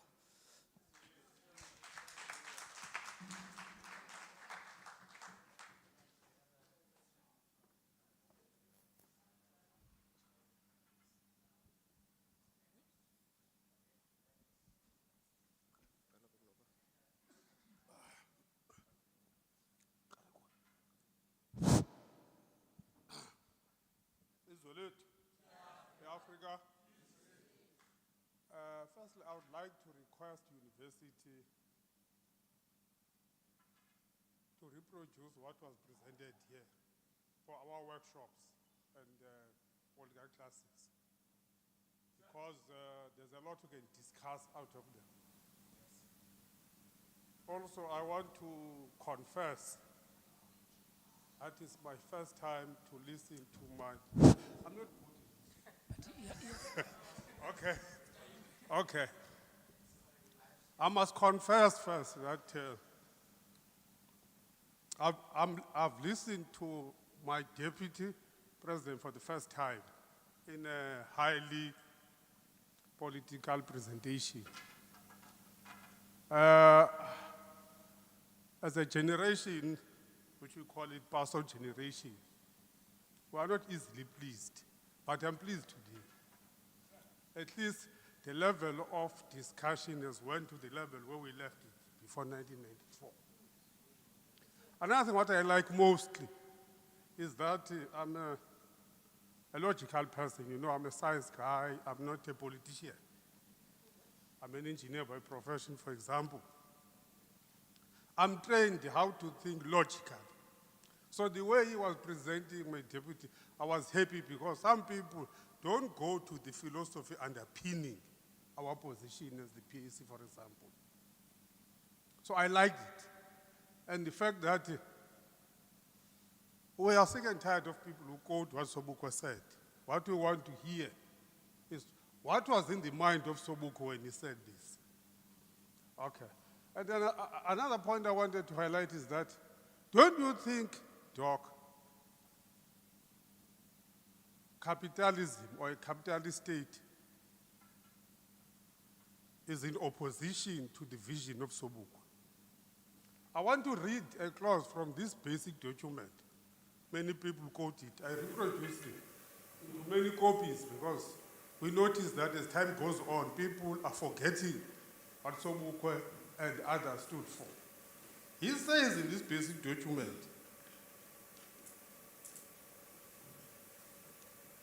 to live in harmony with his fellow men, man must recognize the primacy of the material and spiritual interest of his fellow men. And he continues and says, and must eliminate the tendency on his part to uphold his own interest at the expense of his fellow men, which I believe capitalism is doing exactly that. So, can we as Pan-Africanists advocate for a capitalist alternative while we want to achieve this vision of Sobukwe, Dr. Kwame Nkrumah? Dr. Kwame Nkrumah even stated clearly that Pan-Africanism is the total liberation and unification of Africa under scientific socialism. Now, in a capitalist country like South Africa, and our glorification of a country like this one and Africa as a whole, are we not working against that vision? That's my question. Thanks, Comrade. Thank you very much. Greetings to the House. I hope I'm audible. I think my question is simple. Ne? Oh, in fact, it's not a question per se, but it's rather a comment. It goes back to the question of how do we spread politics to the current generation of 2000s. I'll make a simple example, a practical one. I've had a conversation with a 19-year-old, a very influential girl at Forte. Out of that random conversation, she said to me, she had a conversation with someone up there in the management up there. I won't mention names. But that person emphasized that the girl has a brighter future. Therefore, she must not focus on politics. You see. Now, what are the chances of having a generation that is political conscious if we still have senior managers like that or senior staff members like that who are discouraging politics? The black senior staff members, but they are discouraging, sorry to use the word black, let me rather say the Africans, who are discouraging politics in the institution. This means that, by the way, it's not, I can't say it means, but it's visible to everyone that after COVID-19, politics just faded away and students distance themselves from politics. However, the students are now interested more in economy rather than politics, you see. So I think that's another approach that can be used. Since they are more interested in economy, they can be taught more about economy, you see. Meanwhile, they are still being taught about politics. It goes back to that, to that thing of political classes. Okay, now, moving away from that, Putin once said, Africa is made a graveyard. What does that mean? When you go out there, when you grow up, you want to be an American, but you will be buried in Africa, you see. We have resources in Africa. We have minerals, both underground and on top of the ground. But are we taught enough to use those minerals? That's the question, you see. Do we know how to use those minerals? The answer is definitely no, because Umsolos once said the white people came across, they say they discovered, but he says they came across the minerals in South Africa. And in part of the discussions they had, black people were not involved, but those minerals were in our land. But now the question is, how do we make sure that those minerals are working for the black? Because we are, since 1994, we have been free. We have been free since 1994. But even today, we don't see those minerals working for us. We recently saw a bursary by Open-Aimers, which is supposed to be sponsoring only one institution, which is Solplug.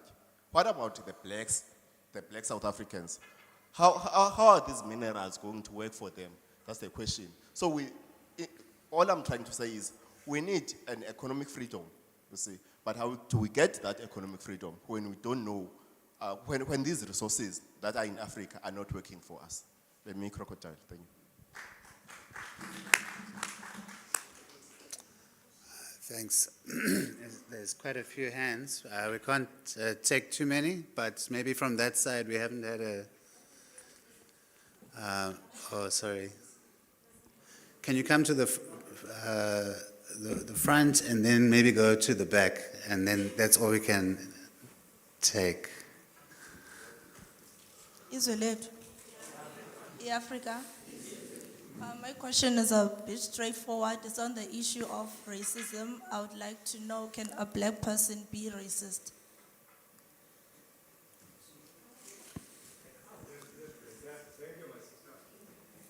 Thanks. And then maybe from one of the, I don't know who, but just a bit further back there, there's someone there in the middle. So, maybe. Israel too? Africa? I'm just having just a small question. It's not going to be a big one. Doc, Robert Mugabe, there was a serious rumor that Mugabe was actually refusing to relinquish power and start to give the power to other leaders of Zimbabwe. The actual rumor was that Mugabe doesn't want to give power because he fears that the likes of Matambara and the other leaders follows that are actually going to be puppets of the West. And actually there were signs of that the minute Mugabe started not to be there, they started to be friends with the West. So Mugabe didn't want to give up power because of that. As you just alluded now, that if we actually do want the land back, the leaders that we have right now must actually do the real work. Then my question to you, Doc, is, are we then having a problem with the leadership? Are we then having a problem with the actual leaders that we produce from the ground up? Because if you can check right now, whoever joins and becomes a member of parliament is only there for salary, and that's a reality of it. If we can say right now that all the people in parliament must not earn, I am actually telling you, we'll have an empty house. Are we then having a problem with leadership? What can we do actually to impact and put in Sobukwe values to the leadership that are about to come? Because I'm sure these ones that are already there are of less hope. We can't do anything with them. We might as well let them be. Thank you. Thank you. Maybe Sandiso, and then we can take one question from the back there. I'm sorry, but that guy there has been his hand up. Yeah. Izwe lethu, Africa. Thank you, Doc. Greetings to each and everyone who honored this important event of commemoration of our iconist, of the African, the global visionary. Mine is it's a comment. I would like first to quote, to read the quote from RM. RM once said that true leadership demand complete subjugation of self, absolute honesty, integrity and uprightness of character, courage and fearlessness, and above all, a consuming love for one's people. That means I am not a politician, and I will never, not me. And even the organization that I affiliated to are not politicians. They will never be politicians. I can just label them as liberators. On the basis that politicians are the most liars. They promised and promised things. They are saying that they are going to do this and that and that and that. After some time, there are no implementations.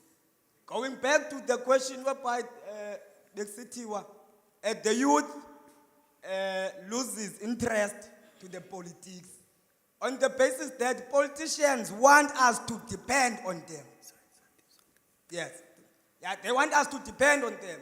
Therefore, we as the youth, we need to, in order to be a liberator, you should first understand the economy.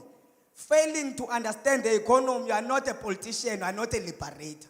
If you do understand the economy of South Africa, economy of African continent, then go outside there to the Europe. It will put you in a better way to be proud of you, to be able to share bread to the neighbors, because you do understand the fight or the, what is it called? The hunger and poverty, you see. So all in all, we as the youth, we have interest. For example, I used to say to my colleagues. Sorry, we're running over. You know, we're already half an hour past our closing time. Thank you. All right. Thank you. Sorry, we can have just one very short comment from the guy at the back, or question. Yeah, at the back in the white hat. And then I think we need to wrap up. And I hope Dr. Mantashe can also, with a response, just to keep it a little bit short. Thank you.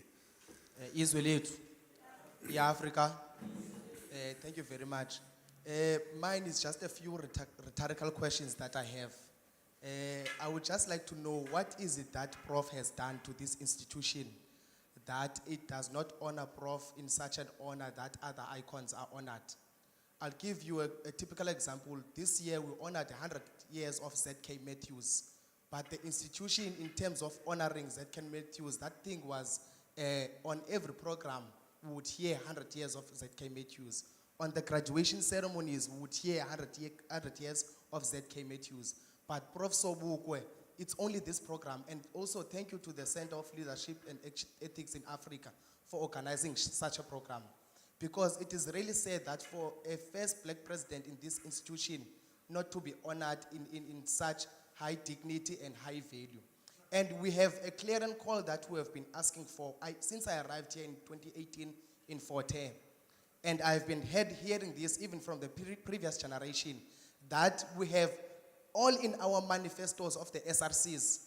The Pan-African Student Movement of Azania has clearly stated that this institution must be renamed to the University of Robert Mangaliso Sobukwe. Now, the center, the institution must make it a point that to revise the name of the institution and name it after Robert Sobukwe. That is the clearing call of the young generation. Up until that call has been heard, we are pleading with all the members of here who are here of PASMA to make sure that that clearing call is heard. Israelite. Thank you. Thanks. So we'll have a response from Dr. Mantashe, and then just one short word from Mr. Barnabas, who wants to speak on behalf of the veterans, and then we'll wrap up and go to have something to eat. Thanks. Thank you. Thanks, Chris. On the question of whether Sobukwe was opposed to capitalism, yes, he was opposed. Sobukwe proposed the state-planned economy. That's number one. But if you read the manifesto of the PAC in 1959, it suggests that we are Africanistic in orientation. We are continental in scope. We're socialist in content. We're democratic in form. And we're creative in purpose. In other words, the content of our struggle from the economic position is socialism. No doubt about it. And Raborogo tells us that socialism demands that the interests of the working classes must supersede those of their bosses. So there's a thread in the PAC and in Sobukwe literature supporting the proposition. Sobukwe calls it the most equitable distribution of wealth. And he calls for government of Africa for Africans, by Africans themselves. Secondly, how do we train ourselves to use our own resources in this country and elsewhere, let's say in Africa? Dr. Clark actually made a very important point about the role of education. He said the role of education is to teach people how to properly handle power. Which power? Political and economic and cultural and social. So the key issue around how we can harness our own resources. One is failure, I'm not going to analyze, but one is failure to do proper education planning in terms of engineers, because if you want to grow, if you want to engage in rapid industrialization, you must have scientists and engineers. The Russians between 1917 and 1919, after the Civil War, in the 1960s, were busy building scientific inventions. And by 1960, and after the Second World War, they were in a Cold War with the US. They had matched them from a military perspective. So I'm saying if you want to build society, you need engineers, you need scientists, you need medical researchers. Because what you don't want is you don't want to depend on the other so that when you don't agree with them, they then give you a whip of sanctions and isolation, as it has happened. Finally, on the Mugabe question, not wanting to release power, sorry, this is my chairman in the branch, I cannot say no. Not wanting to release power. And the question whether we have a leadership problem. We don't have a leadership problem to begin with. We have an ideological problem. Because remember, leadership flows from an ideological conviction. A man who is convicted, who has a conviction about an idea, will never steal from their people. They'll never steal from their people. They'll never lie to their people. They'll never cheat their people because they have a conviction. So if you say we have a leadership problem, I say we have an ideological problem. Because the character of an individual is predicated on what they believe. You can say what they believe shapes their character, if you like. So in Zimbabwe, the problem we have was quite different. Zimbabwe, and I'll make this final point because I'm not saying, let me put it in the pocket. The problem that occurred in Zimbabwe is less talked about. Zimbabweans allowed us to get our own freedom in the 1990s. The reason the Lancaster Agreement was postponed from 1980 was so that the negotiations in South Africa should succeed. So Mugabe then had a 10-year period with Lancaster, with Britain. When South Africa became free, Mugabe was told that you could then get your land back and we will help you get the land. 1993 came, Mugabe revised the constitution, and then the Europeans didn't like it. In 2000, you know the famous story, keep your England, I'll keep my Zimbabwe. That was the arrival of a new guy who said he knew nothing about the agreement. That guy was Tony Blair, 2000. Then a series of sanctions against Zimbabwe began with the Zedera Act in the US by Bush, and then by that guy. And then Zimbabwe then became a pariah state in the West because it disagreed. It dared to disagree with them. Then it became a pariah state. Now imagine if Zimbabwe had an internal capacity to engage in rapid agrarian reform and industrialization. So it does not depend on farmers who were not of that country's origin. So that when the veterans chased out those farmers, because they were themselves tired of a false promise. So that in those circumstances, the Zimbabweans are not left hungry. By the way, a study done by the London School of Economics in 2011 does detail that this so-called small-scale farming that took place in Zimbabwe post that period benefited over 1 million people. It tells you there was a capacity, but the US has gone around the world sanctioning anybody who wants to trade, even manure, just a lousy manure or a seed. You couldn't sell it into Zimbabwe because of the Zedera Act and because of all of the sanctions.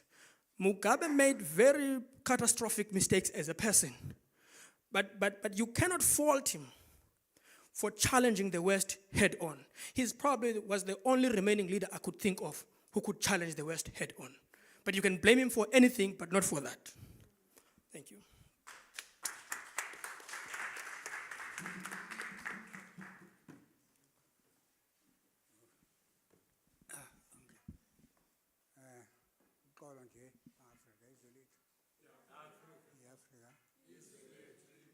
just ngenxa yezaziso bamakuvalo. Bengifuna ukwazisa nje namhlanje kubuyiswa amathambo, kuyakwamkela amathambo yeshele omnye umAfrika leadership ye-PAC, uJohn Nyathi Phokela. Bendiza kuyapho namhlanje naye kwenzeka ukuba ndibe ne-agreement yokuza apha. Kabe umAfrika uzama ekhaya Gxabe siyogqitha kuye wabe only passenger elindiweyo uba ihambe ibheke phaa kulo msilo waseheshele. Enkosi maAfrika, izwe lethu.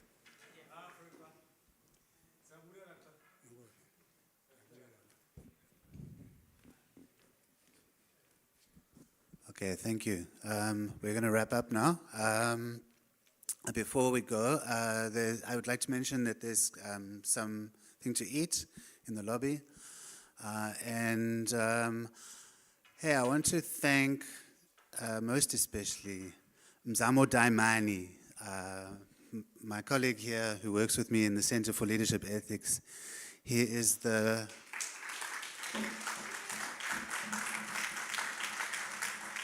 He's the one who moved this. I can guarantee it. He's made this happen today, and I really appreciate it. Thank you, Mzamo. Okay, so thanks everyone for coming, and I hope you can enjoy the rest of your evening. And we're at the end of the academic term, so I think we're shutting up at Fort Hare next week, and everyone's going home. And I hope you have a good rest with your family over the holidays. And thank you all for coming today. I hope we can take these ideas forward and see what we can do with a program of action. Thank you.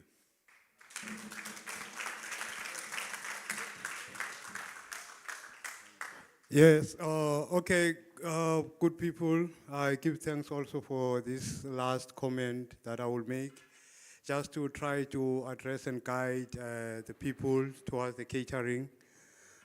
Initially, we have managed to just do the catering for 50 guests. So it's much limited.